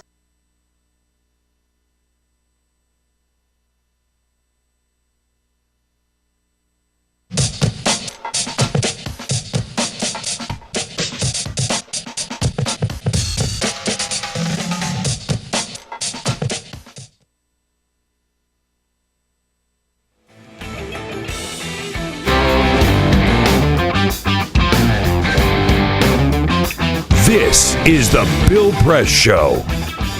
Paul Brandus from West Wing Reports joining us at the half hour. And in the next hour, the Honorable James Clyburn from South Carolina here in studio, as well as Dylan Byers, media critic for Politico. Well, we were just talking about President Lyndon Johnson and the White House tapes. What did 800 hours, he said, of tapes that they've got. Ken Sherman, he was just telling us, of LBJ. Maybe 600 of hours of that on the phone. And LBJ used the phone for a lot of things, including talking to his tailor. This is some of the favorite sound that we've ever had on the Bill Press shows. We wanted to play it for you again this morning.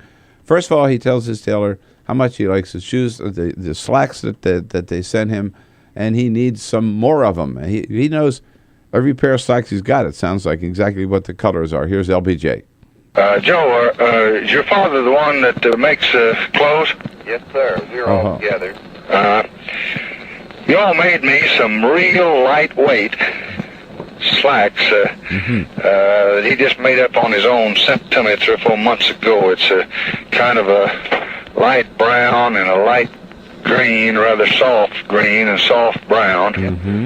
And they're real lightweight. Now, I need about 6 pairs for summer wear. Summer wear. Yeah. I want a couple, maybe 3 of the light brown, kind of a almost powder color, like powder on a lady's face. Then there were some green, and then maybe some other light pair. If you had a blue in that or black, I'd have 1 blue and 1 black. I need about 6 pairs to wear around in the evening when I come in from work. Well, okay, all right. He really has his act together. But he knows what he wants. He's put on a little age and a little weight, and so he knows he needs a little more room in these pants. Now, the pockets, when you sit down in a chair, the knife and your money comes out. So I needed at least another inch. Knife and your money. Yeah. Another thing, the crotch down where your nuts hang is always a little too tight.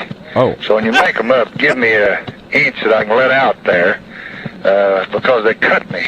It's like riding a wire fence. These are the best that I've had anywhere in the United States. But when I gain a little weight, they cut me under there. So leave me, you never do have much margin there. Let's see if you can't leave me about an inch from where the zipper is. There you go, Mr. President. Round under my, back to my bunghole. So I can let it out there if I need to. Oh, my God. There you go, ladies and gentlemen, the most powerful man in the world. Sitting at the White House desk talking about... Like riding a wire fence. Riding a wire fence, yeah, I like that. Yeah, and need a little room back by my bunghole. Back in my bunghole. And the pockets are too deep because when you sit down... Yeah, you know. Your handkerchief and your knife. And your pocket money. Yeah, your fold money and your knife. You know, the president just rolling around with a knife in his pocket. Oh, man. LBJ, the one and only. But people are taking a second look at LBJ. It wasn't all about Vietnam. He accomplished more than any other president since FDR. Paul Brandus with West Wing Reports coming up. This is the Bill Press Show. So this is my computer. This is your computer. Let's go on the internet. Let's go. Click it. Yes. Okay. I cursor in between the R and the E. Pressing down, I want you to just push the period. She's gonna love me all over again. That's it. Jamaica, here you go. Here we go. Good job. Thank you. Thank you. And I did it by myself. Feel smarter. So, I'm kind of new here, but I've noticed a trend. My human does this funny thing where she goes around and gets all my toys, and then she hides them in that basket by the door. You know, but it's always the same basket, and it's always in the same place. And then she acts so surprised when I find them, but, you know, she's putting them in the same basket. Again. It's like, hello, that's where you put it last time. You were the worst at hide and go seek.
So, same time next week?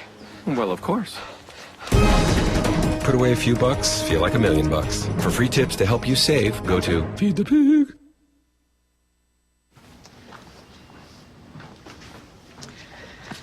All right. I know this isn't any fun to talk about, but we should. Okay. So who's going to do what? I'll pack the dead batteries. Great. I'll only put what I don't need into a duffel bag. Perfect. That's totally unhelpful. No problem. Meanwhile, I will try to comfort everyone by speaking in a calm voice. And I'll try to get the generator going without any gas. Oh, let's not forget the cell phones, which probably won't work. Right. And who is going to handle supplies? I can forget to do a list for us. Thanks, pal. Well, I think we couldn't be any less prepared. I'm proud of you guys. Talk to your kids about who to call, where to meet, what to pack. Visit ready.gov/kids for tips and information. Hey, thanks for stopping by. You know, I followed your character since the first episode. I'm a big fan. Big fan. Thank you. And listen, your storyline, it makes for incredible TV drama. Thing is, your drug use is very adult content. Too adult for the kids. So I'm gonna have to block you. Oh, man. Yeah. Well, have a good one. You're a nice lady.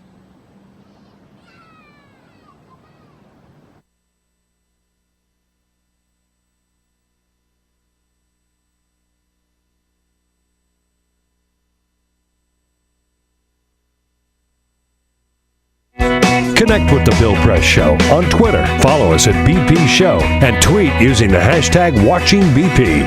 This is The Bill Press Show. 33 minutes after the hour, Thursday, April 10, The Bill Press Show. Here we are in Washington, D.C., our nation's capital.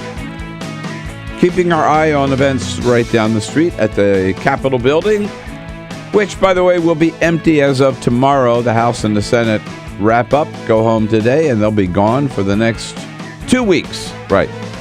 That's in anticipation of Easter Sunday, I guess. They just... yeah, I mean, you gotta get ready for it. You gotta be ready. You have to rest up for a week before Easter, and then you need to rest for a week after Easter. Well, you don't do that? Is that not how you celebrate Easter in your house? Well, if I were a member of the Senate or the House, that's exactly what I would be doing. We're coming to you live from this nation's capital, yes, and brought to you by the International Association of Sheet Metal, Air, Rail, and Transportation Workers, the SMART Union, they call them, good men and women of the SMART Union under President Joseph Nigro, giving a fair day's work for a fair day's pay, you bet. And you can find out more about their good work at smart-union.org. The big vote yesterday in the Senate for the Paycheck Fairness Act.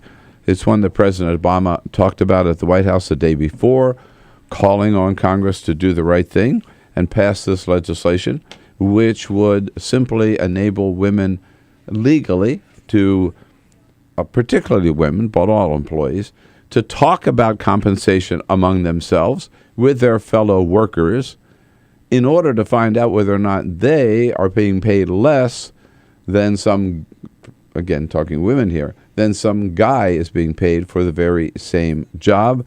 Republicans don't like that paycheck fairness, don't like that equity in pay.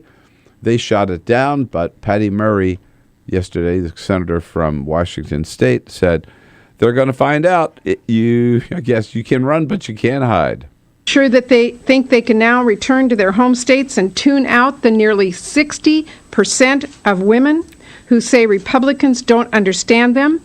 Well, we want them to know it is not over, not by a long shot. Not over, no, indeed. These are going to be key issues now in these midterm elections. You just watch. Republicans are going to want to talk about Obamacare, and they will, the Affordable Care Act, which they oppose, continue to oppose. Democrats are now able to go out and talk about economic justice, economic fairness, equal opportunity for all Americans, and point out that 1, 2, 3 Republicans have opposed raising the minimum wage. They've blocked that in the House. They have opposed extending unemployment benefits. They, again, have blocked that in the House. And now even in the Senate, let alone the House, Republicans have blocked the Paycheck Fairness Act.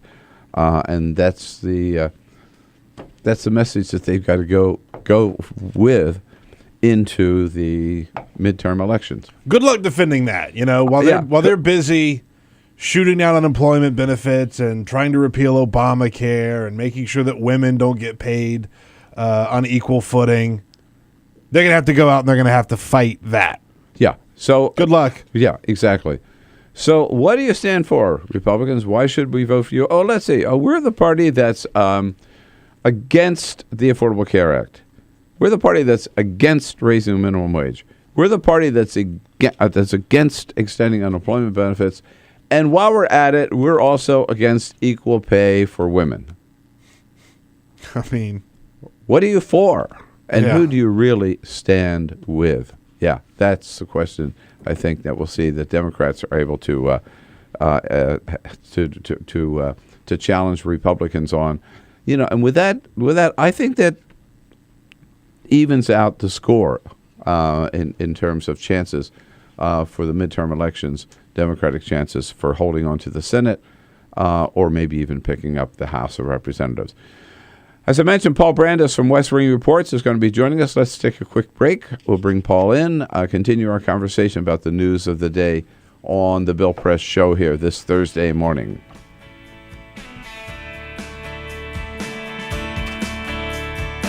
This is the Bill Press Show.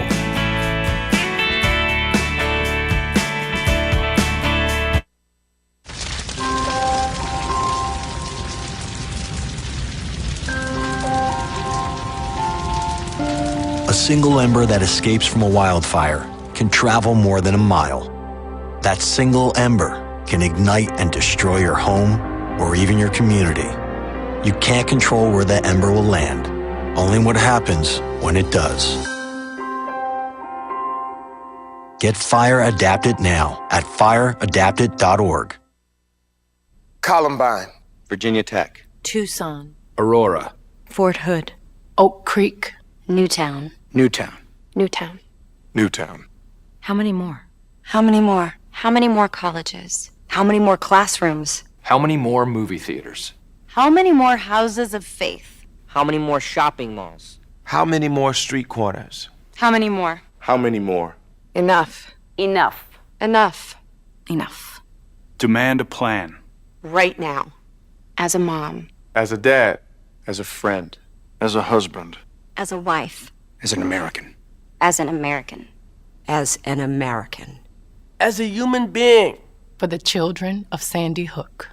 Demand a plan. No more lists of names. It's not too soon. It's too late. Now is the time. Before we all know someone who loved someone on that list. No more lists.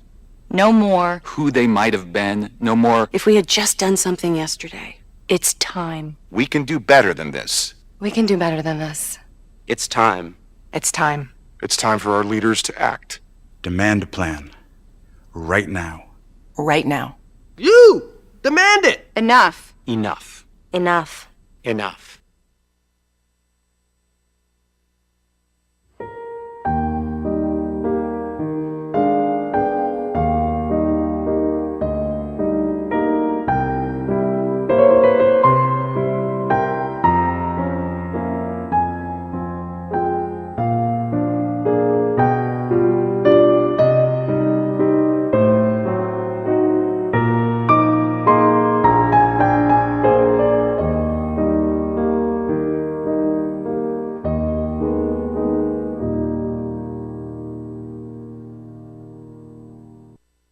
None of us would want to be told we can't marry the person we love. As Americans, we believe in freedom. That's what I fought for as a Marine, and that's what we believe in as Republicans. Freedom means freedom for everyone. I didn't used to understand the importance of same-sex marriage, but after learning my brother was gay, I wanted the same rights for him. He was the best man at my wedding, and I want to be the best man at his. It's only fair that Calvin should have the freedom to marry the person he loves, too. It's time for marriage.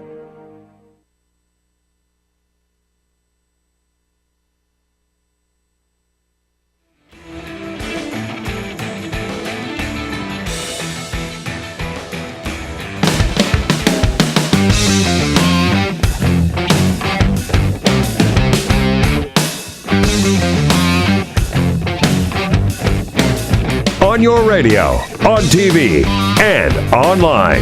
This is The Bill Press Show. Okay, with 19 minutes to go before the top of the hour, The Bill Press Show this Thursday morning. President Obama out of town, and the House and the Senate will be out of town by the end of the day, and then they'll be gone for the next 2 weeks. But when they're here and whatever they're up to, Paul Brandus is on their case. He's the publisher, founder, whatever, owner, CEO. Yeah, whatever. Big boss man. Yeah, whatever. Of West Wing Reports, westwingreports.com. Hello, Paul. Good morning. I have to raise my seat here. Sorry about I that. know. How are you? You were kind of in a hole there. Yeah. Thank you for getting yourself up Got a on our phone level. book to- We do what the late night show hosts do, right? We put our seats way up higher than the guests. Say, That way we could dominate the. You look like conversation. Shaq here. Hey, what's going to happen with Vance McAllister, Congressman Vance McAllister from Louisiana? Well, I got think- himself in a little bit of hot water. Huh? Well, he went to first base with this staffer, and I think that Went to first base in the office, right? Yeah. Well, I think he needs to spend more time with his family, and that I think will be his announcement. I mean, look, these even the Republicans, I think, are trying to edge him out. It's just not good, certainly in an election year, to be kind of tainted with these kind of scandals. Although, compared to other scandals, kissing someone is not exactly a huge deal, but it nevertheless doesn't. Well, when you run on faith, family, and hard work, that's right. It's kind of hard to defend. Yeah. And he did something I thought very, very stupid yesterday when he called for an FBI investigation of who leaked the tape. Yeah. No, Congressman, that's not the issue. The issue is not who leaked the tape, right? It's what let's was deflect on the tape. Yeah, let's deflect blame to whoever. Yeah, it's sort of like Mitt Romney in that 47% video. It's like, well, who leaked that? Right. How'd that video get out? It's like that's not the issue. Yeah, the issue is the guy on the tape with the family values sticking his tongue down the throat of a staffer. He has since we learned this morning withdrawn his request for the FBI. He said we're not going to pursue that. Anyhow, you. Well, he's on the way out. Yeah, it seems that way. And he's not completely stupid. He realized that was a dumb idea. Well, I don't think the GOP particularly cares because that's a safe district.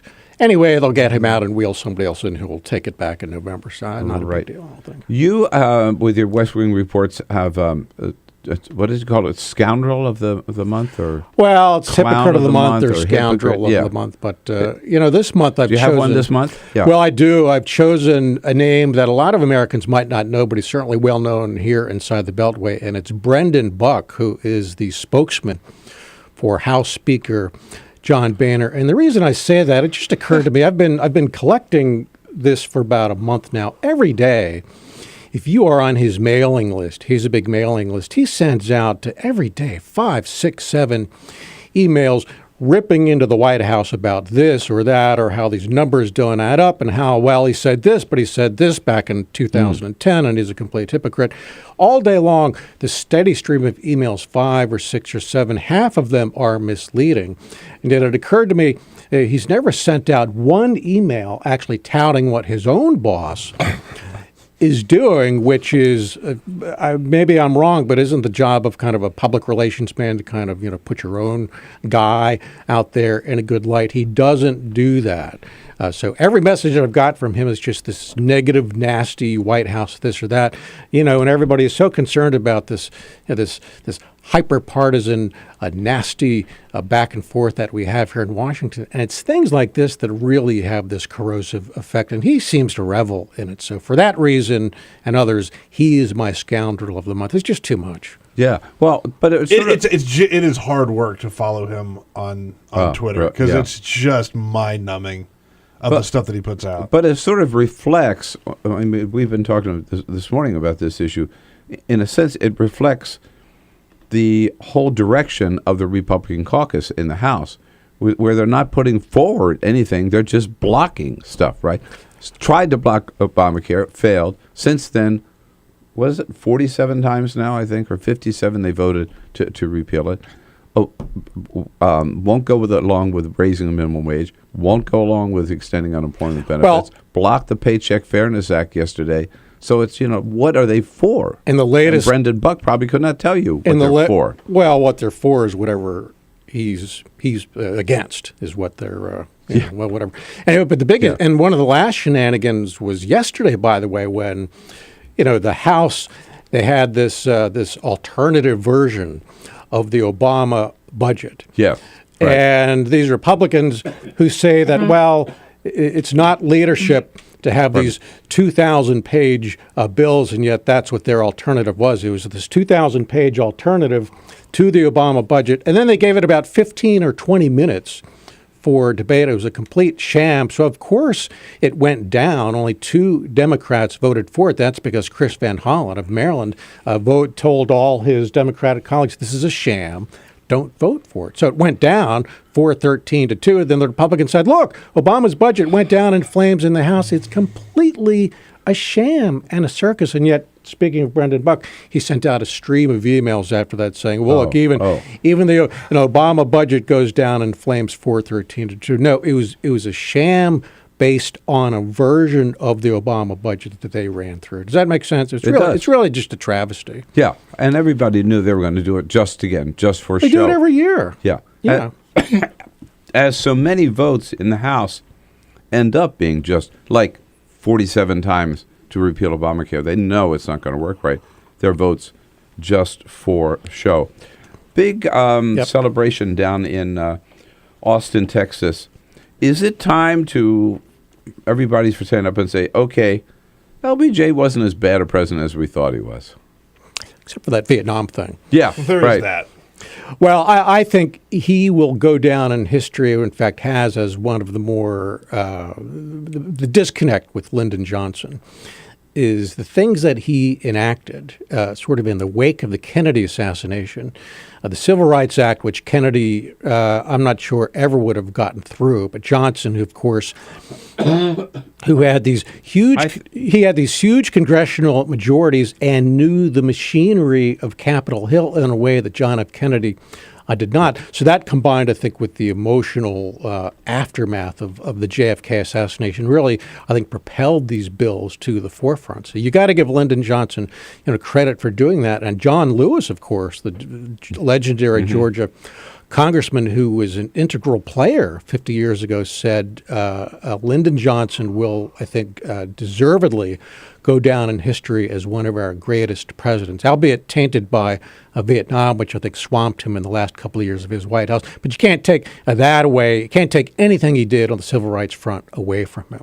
I went with John Lewis, I don't know, maybe 8 years ago now, and a congressional delegation, and I was a reporter invited along, to the civil rights battlefields, Birmingham, Montgomery, and Selma. Right. And I'll never forget, I think it was in Montgomery, John Lewis, we had dinner one night. Jack Valenti, who was LBJ's domestic affairs advisor, whatever, very top aide to LBJ, and later head of the Motion Picture Association.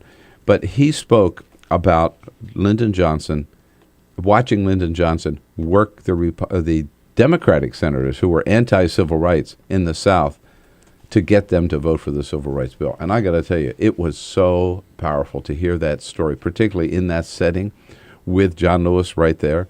I mean, it's just, and you could see nobody knew how to work the Congress the way LBJ did. Well, it was masterful. And if you listen to these tapes that have been preserved, he was just this horse trader who would say, Richard Russell of Georgia, well, what do you need? And I need a dam over here. You got it. And he traded away everything, but that's the way it's done. And he kept his eye on the ball. And you really have to wonder, whether anything like that would be possible today. I mean, nothing on that scale other than, of course, Obamacare, which I think 50 years from now could be seen as something on that scale as too, something that really will change the tone and the fabric of the country. It's perhaps not seen that way now, but half a century from now, it might be. Sure. And with Johnson, it was Medicare and Medicaid. Right. Now, I've got to get away from domestic politics for just a second because I didn't realize, so Peter was telling me this morning, that you spent a good deal of time in Russia. And with all this going on today over Crimea and Ukraine,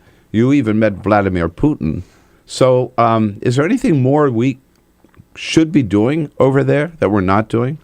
Well, at the time when I crossed paths with him, I think this was 94 or so, and he was sort of the lowly, even then, balding aide to the then corrupt mayor of St. Petersburg, which is Russia's second city. I mean, little did I know that he'd grow up to be kind of the the tyrant that he is now. But it's interesting. I find that there was I think a Pew survey or a Gallup survey the other day. It said the less Americans know about Ukraine, the more they want us to get involved, which makes sense. Good point. People can barely locate it on the map. They certainly know nothing of Russian history.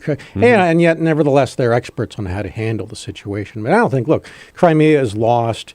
It's possible that the Russians perhaps could move in to Ukraine.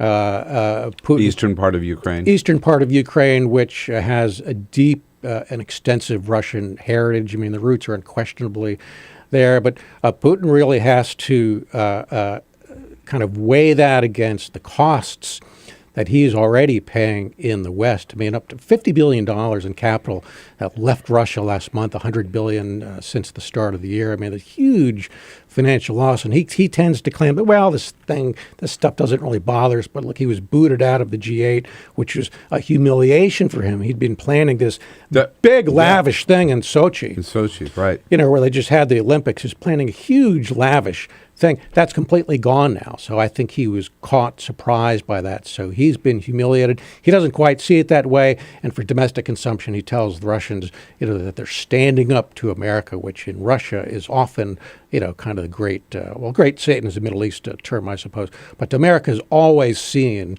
as the great rival. And even today, Russia still sees itself in some respects as America's equal, though it's really not. But you did say, and I believe it is absolutely correct. Crimea is gone. I mean, we're not going to get Crimea back, right? Yeah. What are we going to do? Yeah.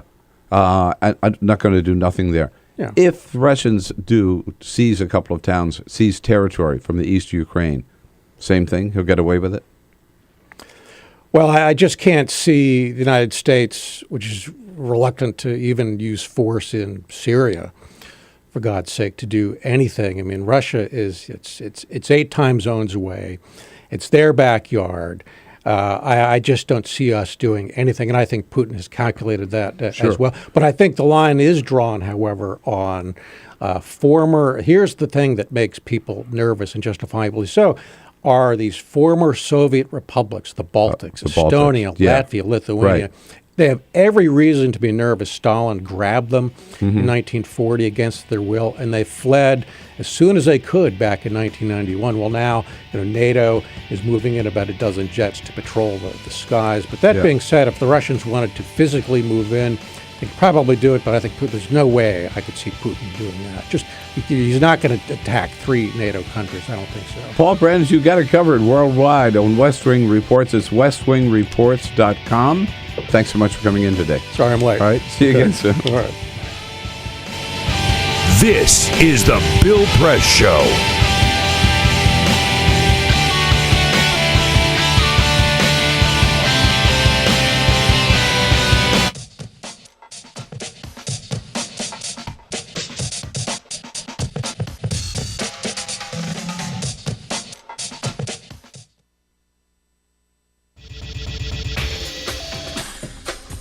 Tune into Free Speech TV for Democracy Now!, a national, independent, award-winning news program bringing you people and perspectives rarely seen on corporate media.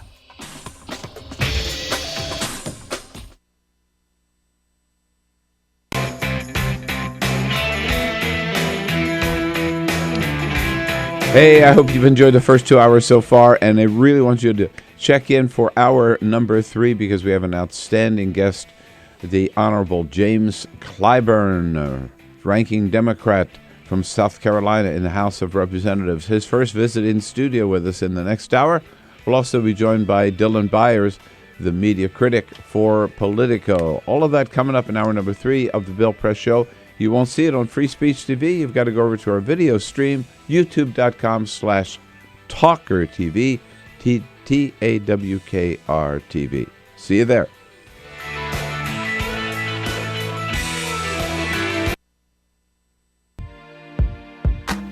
California, or the Golden State, has been in the midst of a 3-year drought, and this year, some scientists predict could be the driest in 500 years. Governor Jerry Brown declared a state of emergency in January and in February of this year. The world's 10th largest economy, California is also the United States' top agricultural producer. Half of all our fruits and vegetables come from California. The Golden State is not the only place on the planet struggling for this vital resource. In December 2013, the World Resources Institute found that 37 countries face severe water shortages. Free Speech TV would love to know what you think about this fight for water, especially if you're from the Golden State. Please call our comment line at 1-888-378-8855 or email us at comments@freespeech.org to let us know your thoughts.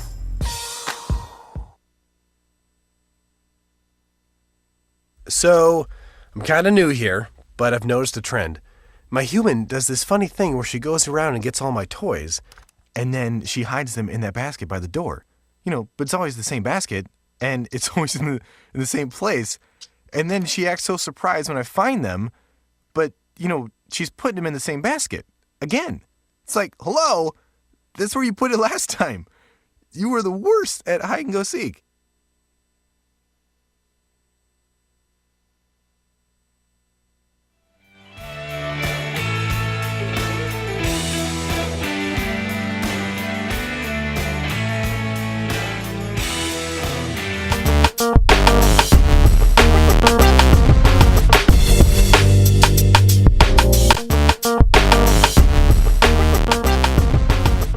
Okay, President Obama in Austin, Texas today to commemorate the 50th anniversary of the signing of the Civil Rights Act. He will be giving the keynote address at noon today at the Civil Rights Summit.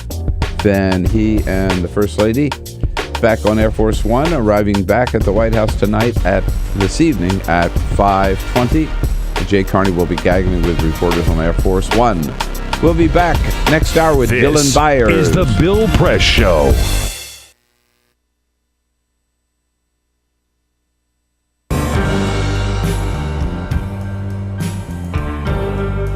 I'm a Piston fan. Their slogan was, "We come to work." That's what Detroit about. That's why they used it. It's a team thing. They won 2 championships, a team. There was no star. No mayor can come in here and be a star. It's a team thing. No governors can come in here and think you can do it by yourself. It's a team thing. You got communities. They got ideas too. The only thing wrong with Detroit, people have lost hope here. Residents, city workers, so much corruption. They lose hope. But I grew up here. I love this city. I think it can come back.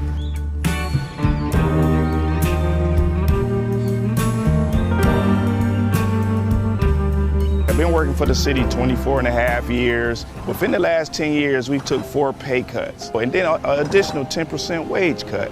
I've lost a home. When you take all of the decisions out of the city of Detroit, all of us, then what do you have? Exactly what we got. A lot of problems. Every time the city seems to fall into a problem, it's always on the backs of us workers. You wake up out of a dead sleep and you jump behind the wheel and take off driving and try to get everybody there safe, not knowing really what you're pulling up to. Not eligible for Social Security, so the pension is my sole salary at this point. We've been in business here 39 years. We've seen a lot of changes in Detroit. The area was a lot of industry, a lot of city workers. It's getting very tough for the city workers. It's getting tough for us as a business people. Response times are increasing because of the closing of companies, which takes your insurance rate through the roof. So all the things that affect us affect the citizens.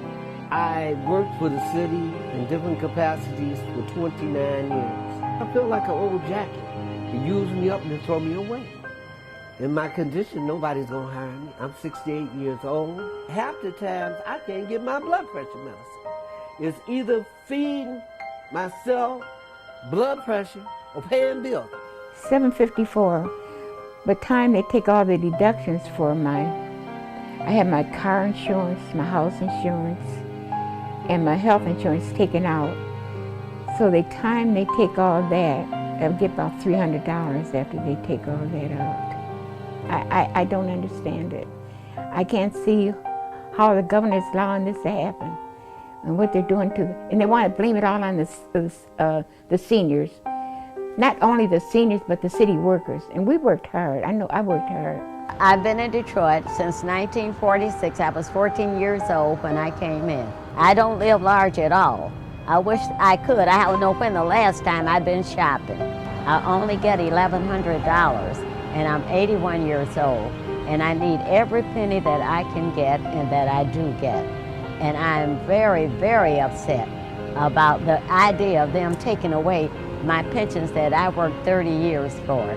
I think it's terrible that they talk about Detroit like they do, because Detroit has been very good to me. I have a lot of city workers coming in with their uniforms on, Detroit Water Department, Police Department, Fire Department. I get a lot of people, the Border Patrol come in. So if I lose that customer base, I'm going to be in a position where I might have to close down. If they take away their pensions, if they start cutting jobs, it's going to cut into a large percentage of not only our business, but other businesses that are in the city of Detroit. We're here. We've been here for 26 years. We're still trying to do business in the city. Detroiters are survivors. They tough. They adapt. But only can do so much when your politicians are ahead of you and we're not on the same team. We're not going to let Detroit be erased, bulldozed, or whatever. We're going to fight to the bitter end. Detroit going to survive.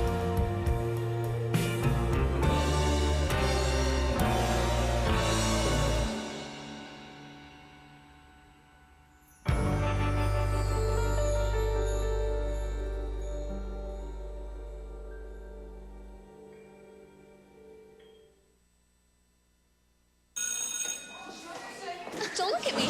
Your hair's a bit frizzy today. Oh, you should pick that up. Oh, you're such a dork, loser. Here, let me help you with that. Oops. Every day, kids witness bullying. Oh, look. Your crush is looking at you. Poor you. They want to help, but don't know how. See, no one here's gonna help you, because no one Teach your likes kids how to be more than a bystander. Visit stopbullying.gov. If you drive buzzed, it could cost you around $10,000. You'll face major legal fees, major fines, and steep insurance penalties. You could lose everything. Nothing kills a buzz like getting pulled over for buzz driving, because buzz driving is drunk driving.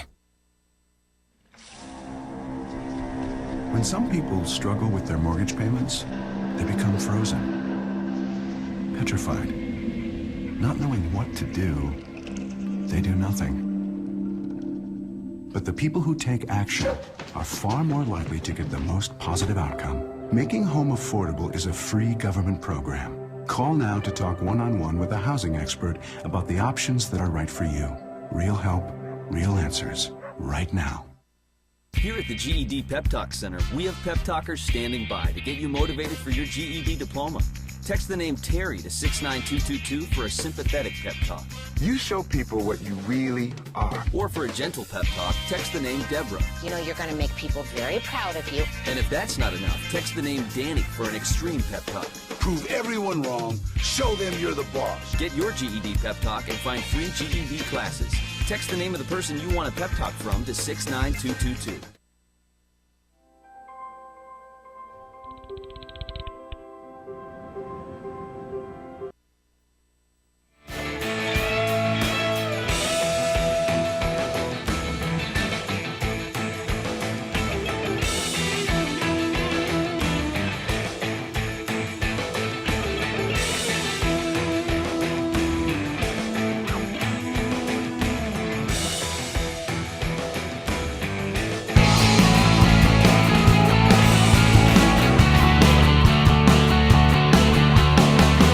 Broadcasting around the nation, on your radio, on your TV, and online.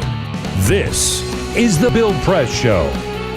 Women getting paid the same as men for the same job? No, we're against that. said Republicans and shot down the Paycheck Fairness Act yesterday in the Senate. Good morning, everybody. Thursday, April 10. How good to see you today, and thank you for being part of the program on your local progressive talk radio station nationwide and worldwide on our video stream at youtube.com/TawkrTV. Got the whole team assembled this morning. Peter Ogburn and Lisa Murphy. Hey, good morning. Alicia Cruz on the phones and Cyprian Bolding winding up the cameras and getting them going again this morning for our video stream. We thank you all for being here and pleased to welcome again back to the studio a good friend of the program. He is almost a full-time member of the team here. He comes in so often. Dylan Byers, who covers media affairs for Politico. Good morning, Dylan. I could come here every morning if you wanted. You I you don't live that far away. I can't promise I would be on time. Don't worry. And if Dylan is looking tan and rested and relaxed, that's because he is just getting back from a little Hawaii vacation. Why would anybody who lives in Washington go all the way to Hawaii on vacation? I don't understand it. Because the weather's so good here. I haven't been there in 2 weeks. Hawaii, that is. You're due for another trip, huh? I'm ready for another trip. I'm sure you are. Surprised I didn't see you over there. I know. We were like ships in the night. Maybe, Or just on different islands. Different islands. It's kind of hard to run into other people there. Right. Oops, sorry. Yeah. Glad I discreetly pointed that out. I didn't realize, so that we could stop and address it. I didn't realize my wire. My wire was showing. Who do you think I am? Al Sharpton? My wire. That was all on purpose. You just set him up with the joke, and you knew the joke was coming. See? Well, speaking about people getting in a little trouble with remarks in the media, right? Yeah. Bob Beckel from Fox News had some unusual advice for kids on spring break. Jon Stewart happened to catch up with what advice Bob Beckel gave. And last night he had... But the part of this was the whole setup with Sean Hannity was railing against bad parents who would let their kids go out of town on spring break, and how dare they... And of course, then Bob Beckel had to weigh in. Bob Beckel had his own advice, and Jon Stewart having fun with it last night. But perhaps, as always, the best advice on staying safe came from Fox News liberal Robert Beckel. I used a lot of cocaine in my life, and I've got good cocaine and bad cocaine. I'll guarantee you the stuff they're selling down here is bad. So remember, kids, stay in school. Get better parents, and don't go to spring break. But if you do, bring your cocaine from home. I can't stress this enough. When you go on spring break, bring the cocaine you use at home, the cocaine you trust. And that's the more you do blow. Oh, Bob Beckel said some crazy things. That was really funny. Yeah. Oh, yeah. Wait, so why didn't Hannity want kids to go? So, all the misbehavior. Yeah, misbehaving and drunkenness. As so kids don't misbehave at home. Right, yeah. Right. He and others ranting against parents who would allow their kids to go on spring break. Right. And they spent the entire week talking about it. It wasn't just one night. A tirade about parents, you're bad parents if you let your high school kids go out of town to Panama City. Can you imagine being the one kid who didn't get to go on spring break, and when you had to ask your parents why, they explained Sean Hannity said it was a bad idea. Yeah, Sean Hannity said it was a bad idea. So, Dylan Byers here with us for the first half hour. Then we'll be joined by the Honorable James Clyburn from South Carolina. But first, this is the Full Court Press. Just a couple of other stories making news. Disney has not made it official yet, but someone accidentally let slip that they are working on Wreck-It Ralph 2, a sequel to the hit movie Wreck-It Ralph. The composer, Henry Jackman, was giving an interview, and he sort of accidentally let slip that he was starting to work on some music for Wreck-It Ralph 2, even though they haven't finished the story completely. Disney has made no official announcement, and we don't know when we might see that. But if he's right, we will see it in theaters. Am I right? It's a good movie, by the way, Wreck-It Ralph. Yeah, it's a kid's movie. It's a cartoon. I know. I didn't see the first one, and I wouldn't expect you to be there to go see it. Go ahead. No, go ahead. Go ahead, I Dylan, can't. come on. I can't. I was just gonna say that's what we call an accidental exclusive when you just happen to be interviewing someone and they just happen to let breaking news out. We do that all the time.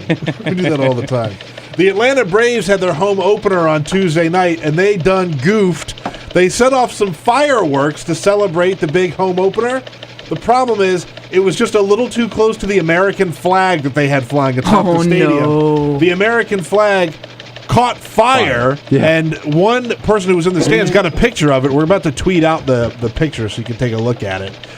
The Atlanta Braves put out a statement that it did not catch fire, but that the fireworks hit the flag and burned several large holes in it, which I don't know if that's much better, honestly. That's another accidental exclusive. Exactly. But the picture really does show. I mean, the American flag looks like it's been set ablaze by fireworks right by the big Braves logo. Watch. There, so. There'll be Daryl Issa will have a congressional hearing. I'm sure. Flag burning. I'm sure. Another day, another athlete comes out of the closet. This time, UMass guard Derek Gordon. He is a Division I basketball player. He came out of the closet yesterday. Didn't come out to much fanfare because, it's now becoming a lot more acceptable and easier to come out of the closet. So, congratulations to Derek Gordon. Good luck. He came out of the closet as a Republican?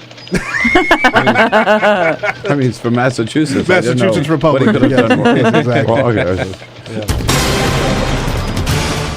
All right, on the media front, Dylan Byers, where do we start? CNN. Yeah. When did they go away from being an all-news channel and become an airline rescue channel? It's so amazing what's happened. Actually, this is what Jeff Zucker, the new president, this is sort of his philosophy, and you saw it when there was that cruise that was stranded. Yes. Months ago, which is when this sort of breaking news story happens, we're just going to hit the pavement and we're going to go as hard as we can. And I think the thinking on that is where you can find these stories that sort of have a mass appeal because they sort of represent these things that everyone can identify with, like the fear of being on such a ship, obviously the fear of being on such a plane, and the network sees a spike in ratings. The theory is, okay, we're just not going to let that go. Even if we end up sounding crazy, even if we end up having to fill 23 of the 24 hours with conspiracy theories about what happened to the plane, we're just not going to let that go. And as a result of that, they're completely willing to preempt other programming that they might have had that does not relate to the plane. Did it work for them? Well, the ratings certainly, there was certainly a boost in the ratings. They are also sort of the mockery of everyone, right? I mean, it's becoming a joke, right? I'm sure it's been lampooned on The Daily Show or The Colbert Report. There's certainly all sorts of editorial cartoons around the country. The most recent one I saw was Wolf Blitzer in a straitjacket being like, we are now entering day 30 of our search for the missing plane. I'd say it's a gamble, but, for CNN, it's kind of like, well, you've got nothing to lose, right? I mean, the ratings are so low right now that if you're seeing a spike in the ratings off of this plane coverage, you might as well keep that going. But what you saw and what we see are the same people day in, day out. I mean, they hire all these people, I'm sure, as expert witnesses or contributors, right? For this story. And they're repeating themselves. I mean, there's been no new news about Flight 370 for 3 weeks. That's true, though. In their defense, if you look at most CNN programming or Fox or MSNBC programming, it's a lot of the same people repeating a lot of the same things and not making any news. Right. I would not underestimate at all the Americans' eagerness to sort of, or their willingness to keep tuning in to see what developments have been made in a mystery such as this. And unlike what happened with the ship, the so-called poop cruise, I mean, this plane is sort of a big story. It is sort of remarkable that in the 21st century, a plane can just go Absolutely. missing. Now, in terms of preempting, they even knocked Crossfire off the air. Yeah. It's been off the air for a month as of yesterday, which I have to say, back in the glory days of Crossfire, when we would Bill not Press, have done that. when Bill Press was a co-host. You wouldn't have done that, but people also would have noticed if it had gone off the air. When I published a blog item yesterday noting that the show was going to be coming back soon, according to CNN. Senior. But they still folks. haven't given a date. They haven't given a date, although Yeah. I'm hearing May 1st from some people who might know. But May 1st, that'll be 2 months. It'll be almost 2 months. But the point is that the response I got from everyone, and I'm talking about people who literally like pay attention to the news industry, who work in this industry, was, I didn't know Crossfire went away, and Guilty. that Guilty. is a huge problem. And and it's completely understandable, because if you look at their ratings, if you don't include this last month they've been on the air, they've been on the air for 6 months. The first 4 months, their numbers were down in that time slot by like 25%. January and February were like the 6:30 time slot hit all-time lows. I mean, they just haven't found a recipe that worked the way it worked in the press days. Well, the press days. I like the that. press days. I like that. No, I seriously, Yeah. I saw that yesterday about Crossfire coming back. Yeah. And I thought that I didn't know that. I thought it was about them reviving it with like Again? like from the original post, whatever, a year ago or whenever Yeah. that came out. I had no idea it had gone away. None. Yeah, the truth is you need good bookings, and they pride themselves on having senators on, which most cable news shows don't. But they haven't been able to find debates that really like gin up a lot of, that sort of drive the news cycle, and the personalities they have hosting it, like Gingrich, people like in a presidential debate setting. They don't need to see him every night. Stephanie Cutter is not exciting at all. Van Jones, S.E. Cupp, maybe those two as younger figures have some future in the cable news business, but they're not really as compelling as some of the other shows that are on at 6:30 on television. I must just as a kind of a side note, the only analogy I could give to this is September 11. Back in the press days, the old Crossfire. We were off the air for a week. Yeah. Understandably. I mean, Completely every once in a understandably. while there would be breaking news. I got used to that. Pat Yeah. Buchanan and I at MSNBC, same thing. Something happened. We said, oh no, but they would pull the plug because they got to stay with the breaking news. And on CNN, with September 11, we were off for a week and didn't like it because Right. we wanted to be part of the story, and we were trying to figure out how we could actually contribute something to the continuing coverage of Right. September 11. And Tucker and I came up with this idea of taking Crossfire, turning it into a town hall meeting and taking it to the campus of George Washington University, which we did. Mm-hmm. But that's how we got back on the air. We were still on topic, but we were enlarging, if you will, CNN's coverage of the because we would have people come in, and not just students, people from all over the community, and talk about, and Washington was, of course, one of the cities hit, but talk about September 11, how it impacted them and what we ought to do, and also talk about the underlying issues with terrorism and everything and how the United States should address it. So, which, by the way, is there's always a way to gear your programming towards the topic Yes. at hand, even Yes. when I understand if on the days of September 11th, 12th, 13th, 14th, you need to take everything off the air. But other days, I mean, if you're smart about it, you just bring in guests on Crossfire who can talk about something related to the plane. Even if you have Anthony Bourdain's program on your network now, send him to Crimea.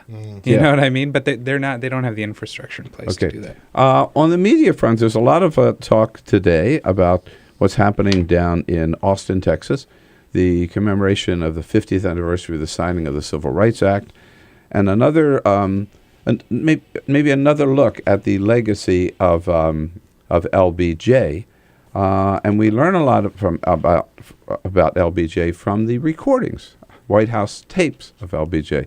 Dylan, we want to share with you, this is LBJ on the phone with his tailor. He calls Hagar Slacks directly. Slacks. He's calls the him President of the directly. United States. Right.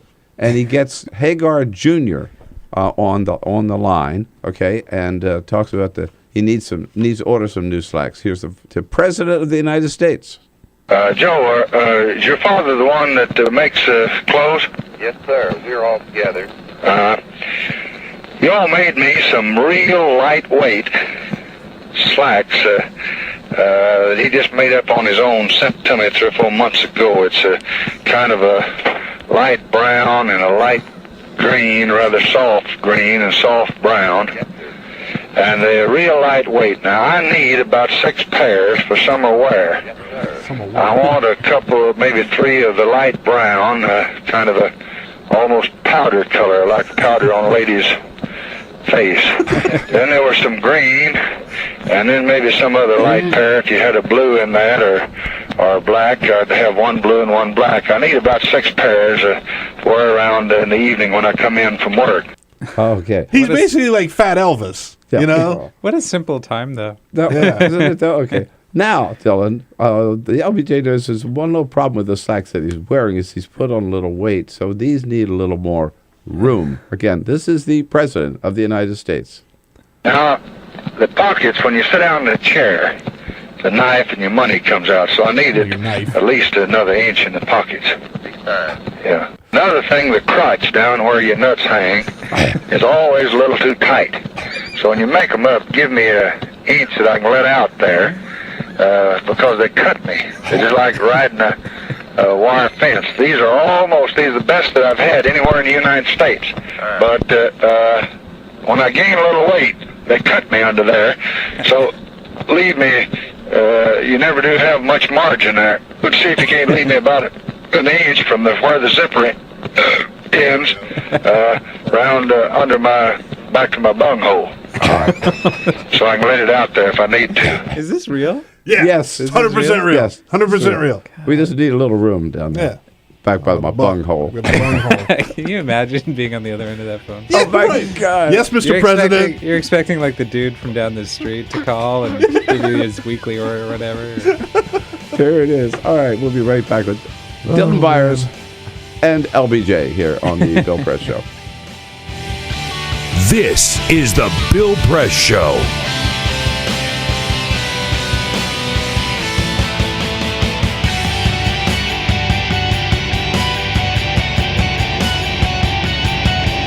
Keeping fighter jets flying. You make it sound very easy to take these 90-degree turns in your career. You went from engineering to law. But there's an awful lot of people at that age who feel they're on a track, they've invested time in learning a career, and they need to see it through to the end, or maybe their parents are pushing them to stay in one route. What is your advice for a young person? Stay away from your parents. Our social entrepreneurs are people who have been on the front lines of social change. I've learned so much from talking with them. This is Cafe Impact, and I'm Jonathan Lewis. My mom is a pretty spectacular human being. We essentially came to the United States as refugees. And that is when I really got to understand who my mom was as a person. Being a refugee in a foreign country, you would think that it would affect you so much. It was like my mom, nothing changed for my mom. What was really at her core and her center was always being with her kids and getting to spend time with them and making sure that they were okay and making sure that they could still go out and play soccer. I knew that if my goal was to go to Liberia and to work on economic justice so that, kids could go to school and have access to a doctor if they have malaria, that if I bet on their moms, we win. I think I just come from a lineage of kick-ass women is all I can say. My grandmother came to this country from Mexico as a single mom with 5 children. And I, have an amazing mother who had 3 children, was going to school, working full-time. I mean, almost my story. But she did that and got her bachelor's degree at 40. And so I had a great role model. When I came home and told my mom I was pregnant, her response to me wasn't, your life is over. Her response to me is, well, I want a plan. You need to, let me know what you're going to do about this because you're now responsible for somebody else. I was the first one in my family to go to college, and my parents were very proud of it. They both had to work.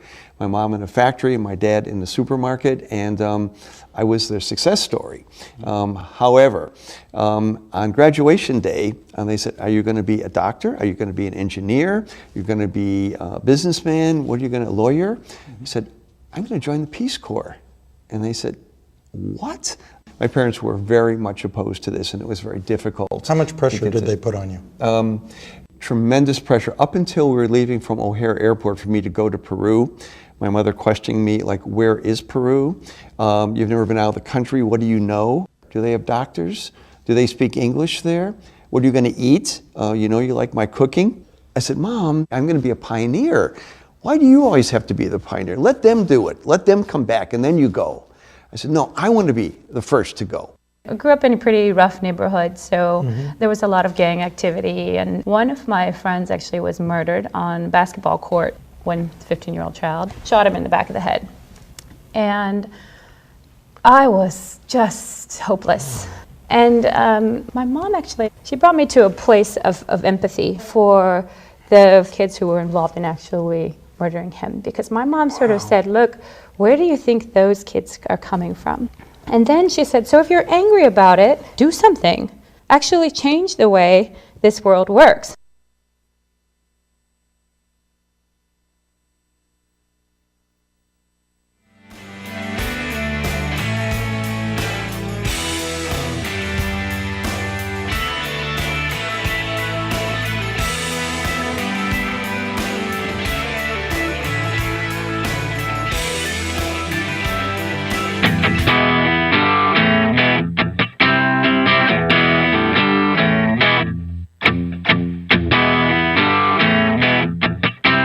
This is the Bill Press Show. Yes, Congressman James Clyburn from South Carolina coming up in the next half hour. Finishing up here now with Dylan Byers from Politico.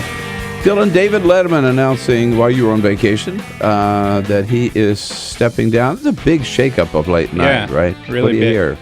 You know, I think that NBC, when Leno stepped down, had like a clear option in Jimmy Fallon, right? And Jimmy Fallon's the kind of guy who we may not have known it when he was on Saturday Night Live, but is really like a late night figure, right? And is like the perfect guy to usher in a new era of late night. And I don't know who the folks over at CBS have to kind of, they don't have like a Kimmel or a Fallon type figure. And I'm Waiting not sure. in the wings. Yeah, and there's been talk about Stephen Colbert. I just don't see it. I think they need somebody else. We are we're of the camp that it's time for a woman to be a host, a late night host. In the 21st century, you thought we're ready for We might this. do that. I don't know. America might be ready. Politico.com, the Dylan Byers blog. Check it out. Thank you, Dylan. Great to see you. My pleasure. Always good to see you. This is the Bill Press Show. Dear Congress,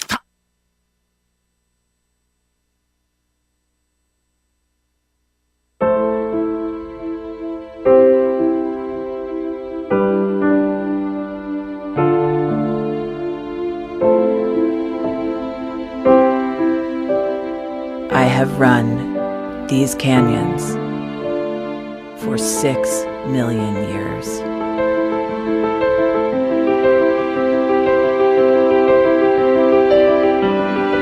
I have traveled from the Rocky Mountains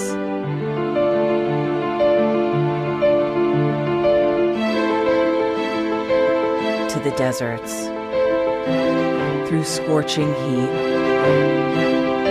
and freezing cold, from the land of the dinosaurs to fields of food.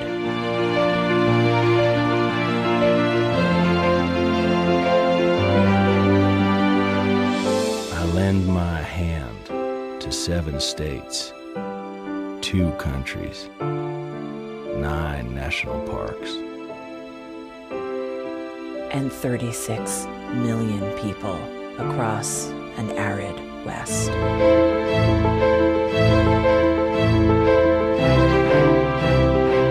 am not the strongest or the largest, but I am the hardest working.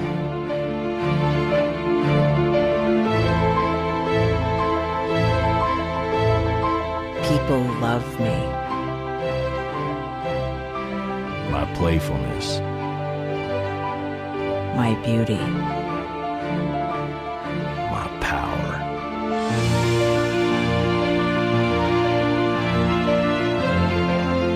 My life.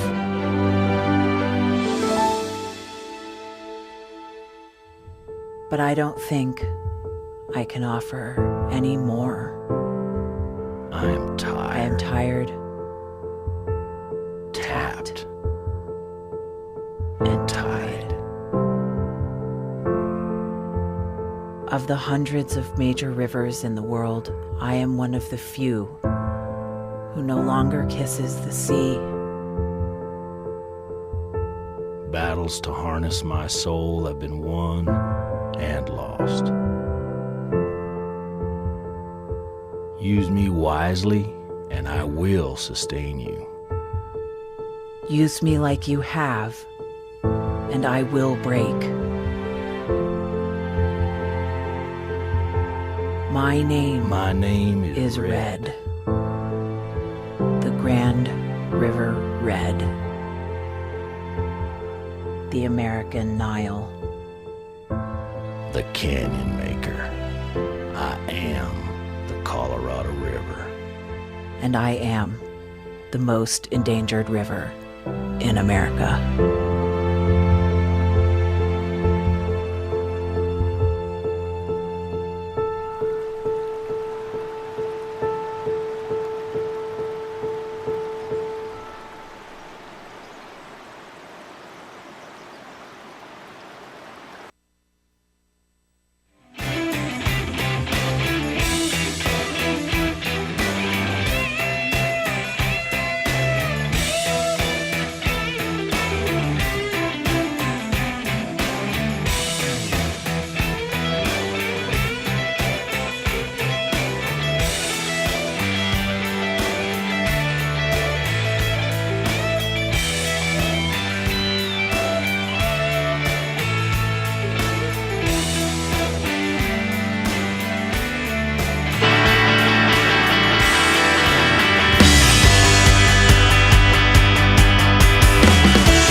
On your radio, on TV, and online.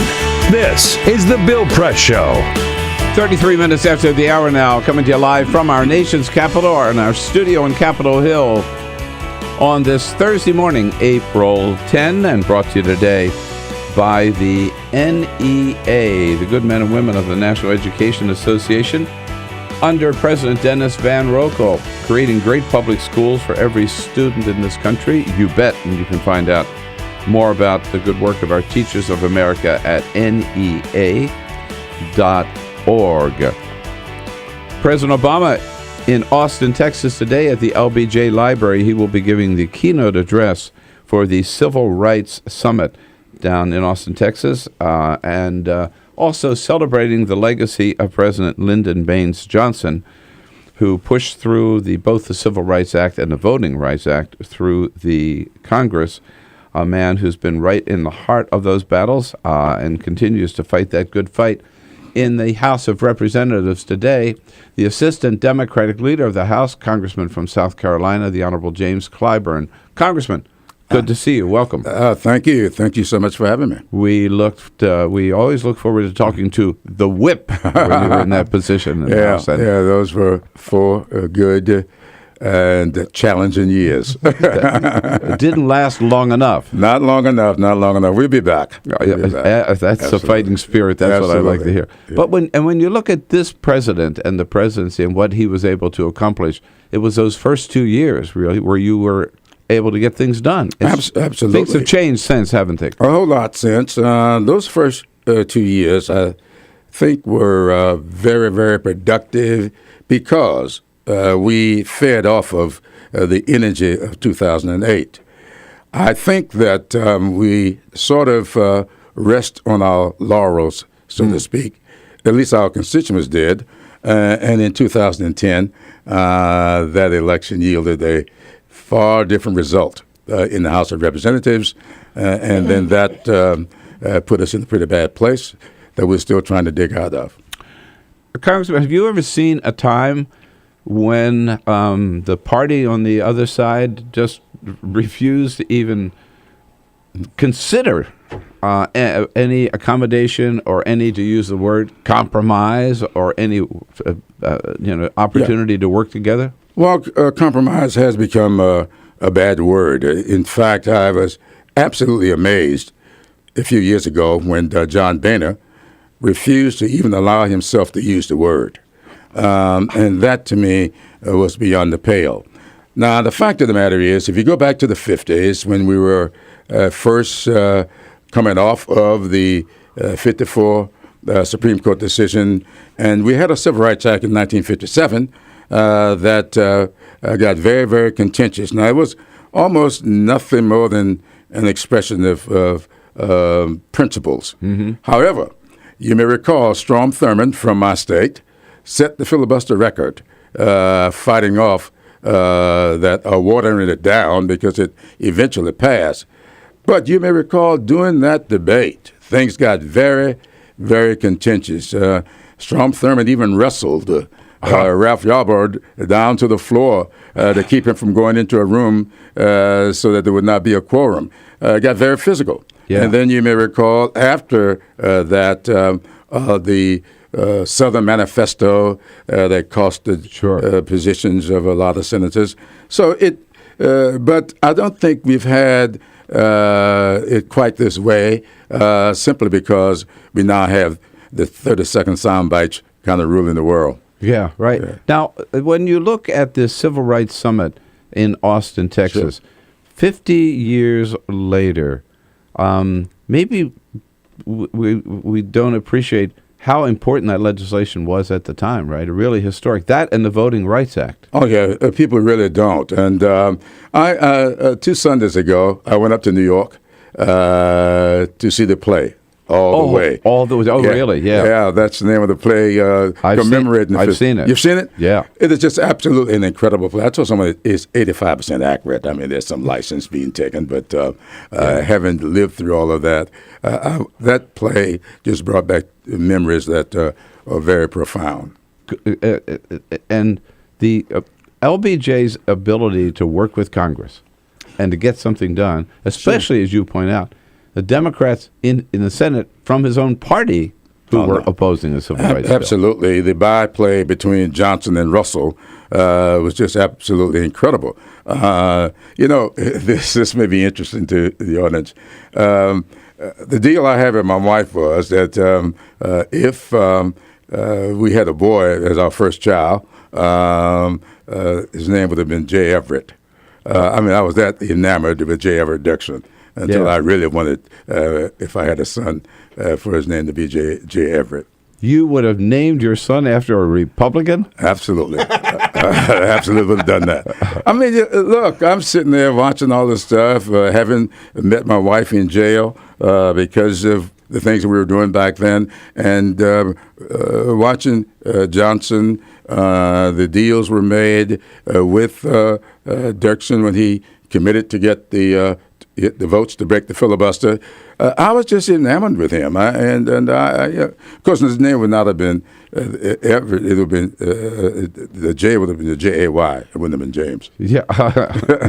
Now, when you look at LBJ and as they're doing now in Austin, and you look at, as we mentioned, the Civil Rights Act, the Voting Rights Act, Medicare, Medicaid, the Immigration Act that he had passed at the time, on education, on clean water, clean air. Right. That was a time, Congressman, when Congress could do things and could get things done, and a president could do things. I think that people tend not to get the full scope of what Johnson's address was to Congress back in 1964 when he called for a war on poverty. Yeah, everybody seemed to limit that to community action programs and the like. But he was building on a law that had been passed a year before, the Manpower Development and Training Act, which was Kennedy's first step in that regard. Mm-hmm. And then that was followed by the Comprehensive Employment and Training Act. But Johnson saw that what really needed to be done was for people at the grassroots level to get involved in the process. And if you look at that bill, the Office of Economic Opportunity, it was grounded in forcing people at the local levels to work together. And that's what it was all about. So that was a part of it. And then, if you recall, it was just a few months later that we got the Civil Rights Act. Yeah. And all of that was a broad thrust toward a great society. And it did not fail, in spite of what people say. It did not fail. It succeeded tremendously. And how would you describe the state of civil rights in this country today? I mean, have we accomplished our goals? Case closed. No need to worry about it anymore. All you got to do is look at the recent Supreme Court decisions, and you'll know full well that a lot of the battles that we thought were behind us could very well be in front of us. And people have to remember, the same Supreme Court that gave us Dred Scott in 1854, gave us Plessy in 1896. That same Supreme Court gave us Brown in 1954. And now it seems to be going back in the other direction. We have to be vigilant in all of this. And I think that that is the one thing that we tend not to do well enough. We have the victories with Barack Obama, the validations of King's dream, the vindication of all of us who adhered to it, but we were not vigilant enough in order to keep from having to walk those roads. Well, particularly one of the battlefields, it seems to me, is it not, is the Republican efforts to suppress the vote. No doubt what they're all about. Absolutely. Absolutely. And that's the part of you got the Supreme Court gutting the Voting Rights Act of 1965, just as we were getting ready to celebrate its 50th anniversary next year. And you got these legislatures all over the country, these so-called photo ID laws, and you having legislators pronouncing their reasons for doing it. And I get a little bit ticked off when I hear people saying, well, this is just the ID voters to keep down fraud. Not when the guy who wrote the bill says, we promise you to give you a ID law that will allow Romney to win Pennsylvania, and we did it. Now, he didn't say to get rid of fraud. Right. He said to suppress the vote. And that's exactly what this is all about. And that's what they're doing in state after state after Absolutely. state. He is here with us for this half hour. The Honorable James Clyburn from the state of Carolina. Don't often get a chance to ask a question or make a comment to a person, one of the Democratic leaders of the House of Representatives, Assistant Democratic Leader. Now's your chance. We'll take a quick break. Be back here on the Bill Press Show. This is the Bill Press Show.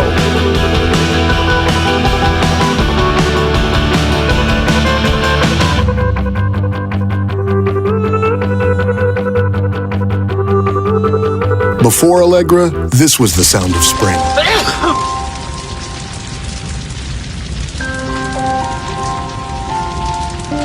A single ember that escapes from a wildfire can travel more than a mile. That single ember can ignite and destroy your home or even your community. You can't control where that ember will land, only what happens when it does. Get Fire Adapted now at fireadapted.org. Columbine, Virginia Tech, Tucson, Aurora, Fort Hood, Oak Creek, Newtown. Newtown. How many more? How many more? How many more colleges? How many more classrooms? How many more movie theaters? How many more houses of faith? How many more shopping malls? How many more street corners? How many more? How many more? Enough. Enough. Enough. Enough. Demand a plan. Right now. As a mom. As a dad. As a friend. As a husband. As a wife. As an American. As an American. As an American. As a human being. For the children of Sandy Hook. Demand a plan. No more lists of names. It's not too soon. It's too late. Now is the time. Before we all know someone who loved someone on that list. No more lists. No more. Who they might have been. No more. If we had just done something yesterday. It's time. We can do better than this. We can do better than this. It's time. It's time. It's time for our leaders to act. Demand a plan. Right now. Right now. You! Demand it! Enough. Enough. Enough. Enough.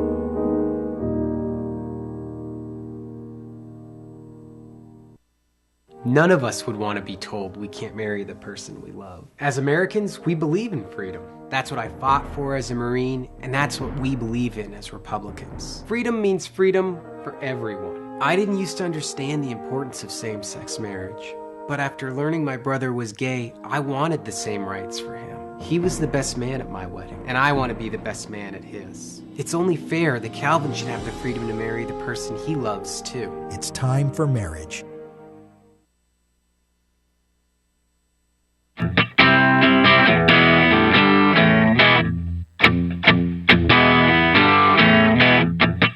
On your radio, on TV, and online.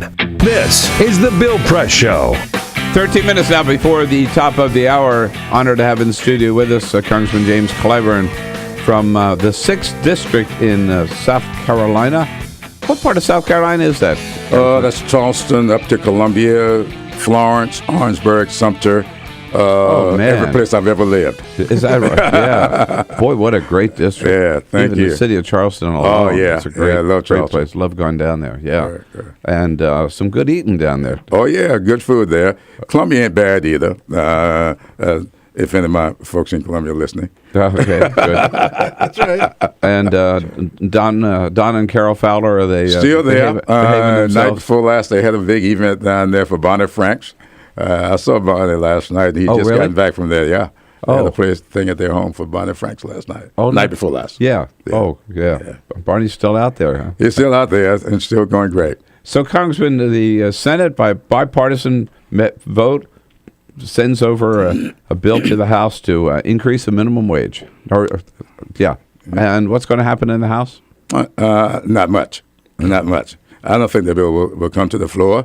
They just did unemployment insurance. They just passed a bill to raise unemployment that's not going insurance? to come to the floor. The Speaker's already announced that. So not much is going to happen. Well, so in these midterm elections, we were talking about this earlier in the program.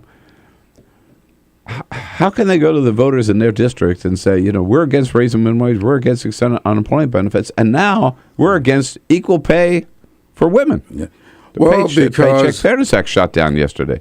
Well, because last redistricting, and that's what happened to us after 2010, I don't think enough people focused on what the real impact of off-year elections can be, especially every 10th year. Mm-hmm. And in 2010, because legislatures and governorships changed so dramatically as a result of us not staying on the field after the 2008 elections, we got some legislatures that changed these lines.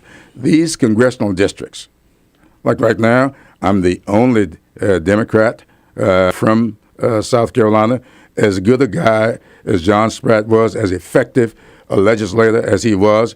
The district that was drawn for him to run in 2012-10, it was just absolutely impossible for him.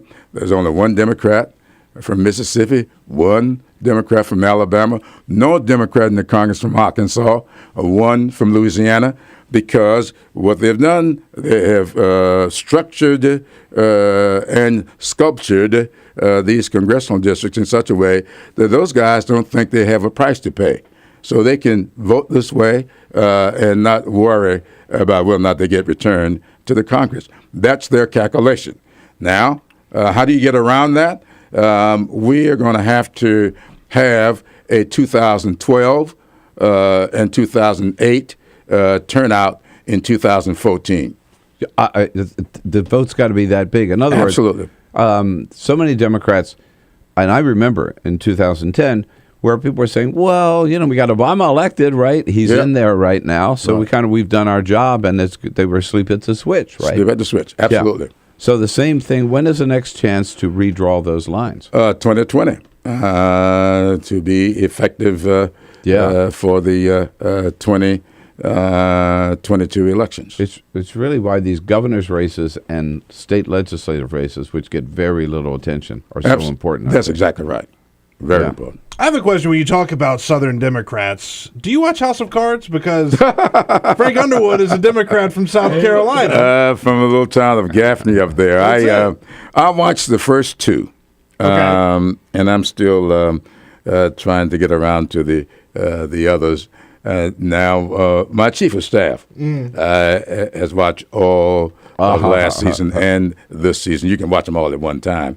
But I have not seen them. I went out and got Netflix and everything else, and I'm paying that money every month and still can't sit down to watch it. Yeah, I was curious because it's a South Carolina Democrat. I love that show. I didn't realize Underwood was in South Carolina. Yeah. From Cherokee County, a little town of Gaffney. And that's why they talk about that little water tower out there. The big peach. Shape of a peach. Yeah.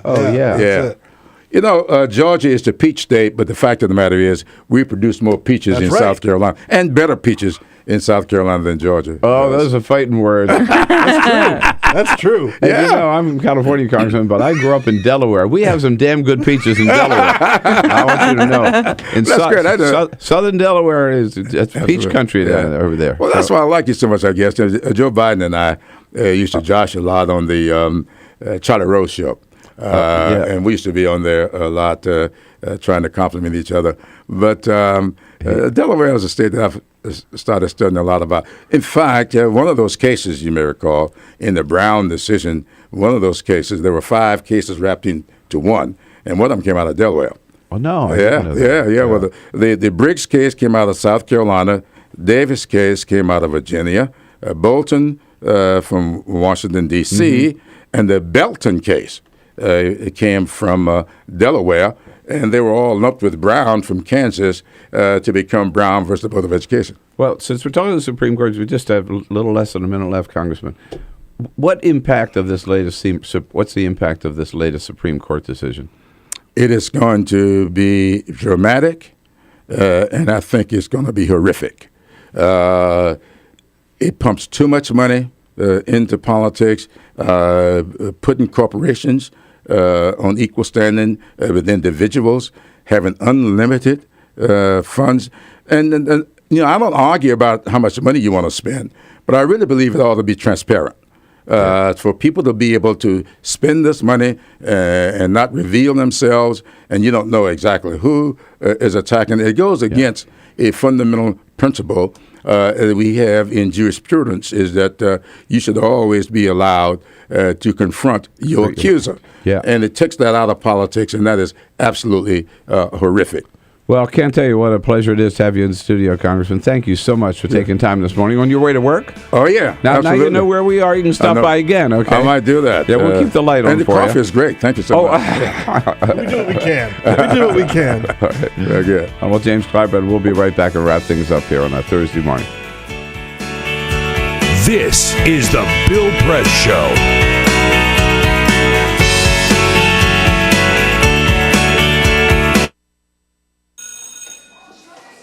Don't look at me. Your hair's a bit frizzy today. Aww, you should pick that up. Oh, you're such a dork, loser. Here, let me help you with that. Oops. Every day, kids witness bullying. Oh, look, your crush is looking at you. Poor you. They want to help, but don't know how. See, no one here's gonna help you, because no one Teach your likes kids how to be more than a bystander. Visit stopbullying.gov. If you drive buzzed, it could cost you around $10,000. You'll face major legal fees, major fines, and steep insurance penalties. You could lose everything. Nothing kills a buzz like getting pulled over for buzz driving, because buzz driving is drunk driving. When some people struggle with their mortgage payments, they become frozen, petrified. Not knowing what to do, they do nothing. But the people who take action are far more likely to get the most positive outcome. Making home affordable is a free government program. Call now to talk one-on-one with a housing expert about the options that are right for you. Real help, real answers, right now.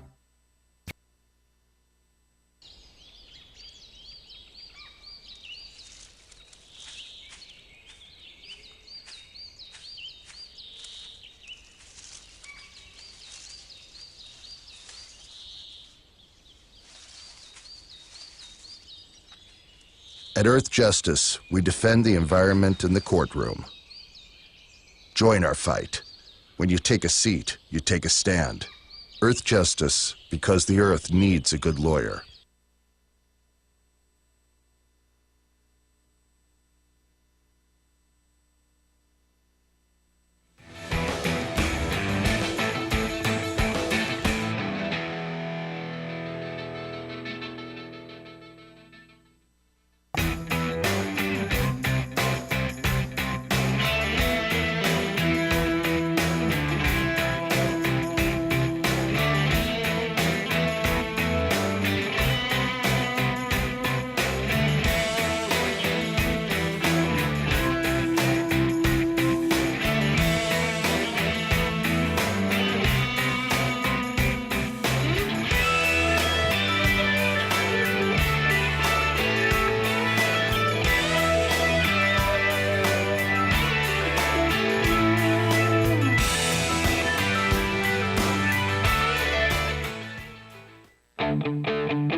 The Parting Shot with Bill Press. This is The Bill Press Show. Well, not really time for a parting shot here today. The big news and the big focus today will be down on Austin, Texas. President Obama giving the keynote at the Civil Rights Summit at the LBJ Library about just a little bit before noon today. Expected to be a very powerful speech about the meaning of the Civil Rights Act and where we stand today. One of the few times in his presidency that President Obama has really talked about race. Looking forward to that today. That's just one of the topics we will cover tomorrow when we come back and resume action. So go out and have a great Thursday, folks. We'll be looking for you tomorrow morning right here on The Bill Press Show. This is The Bill Press Show.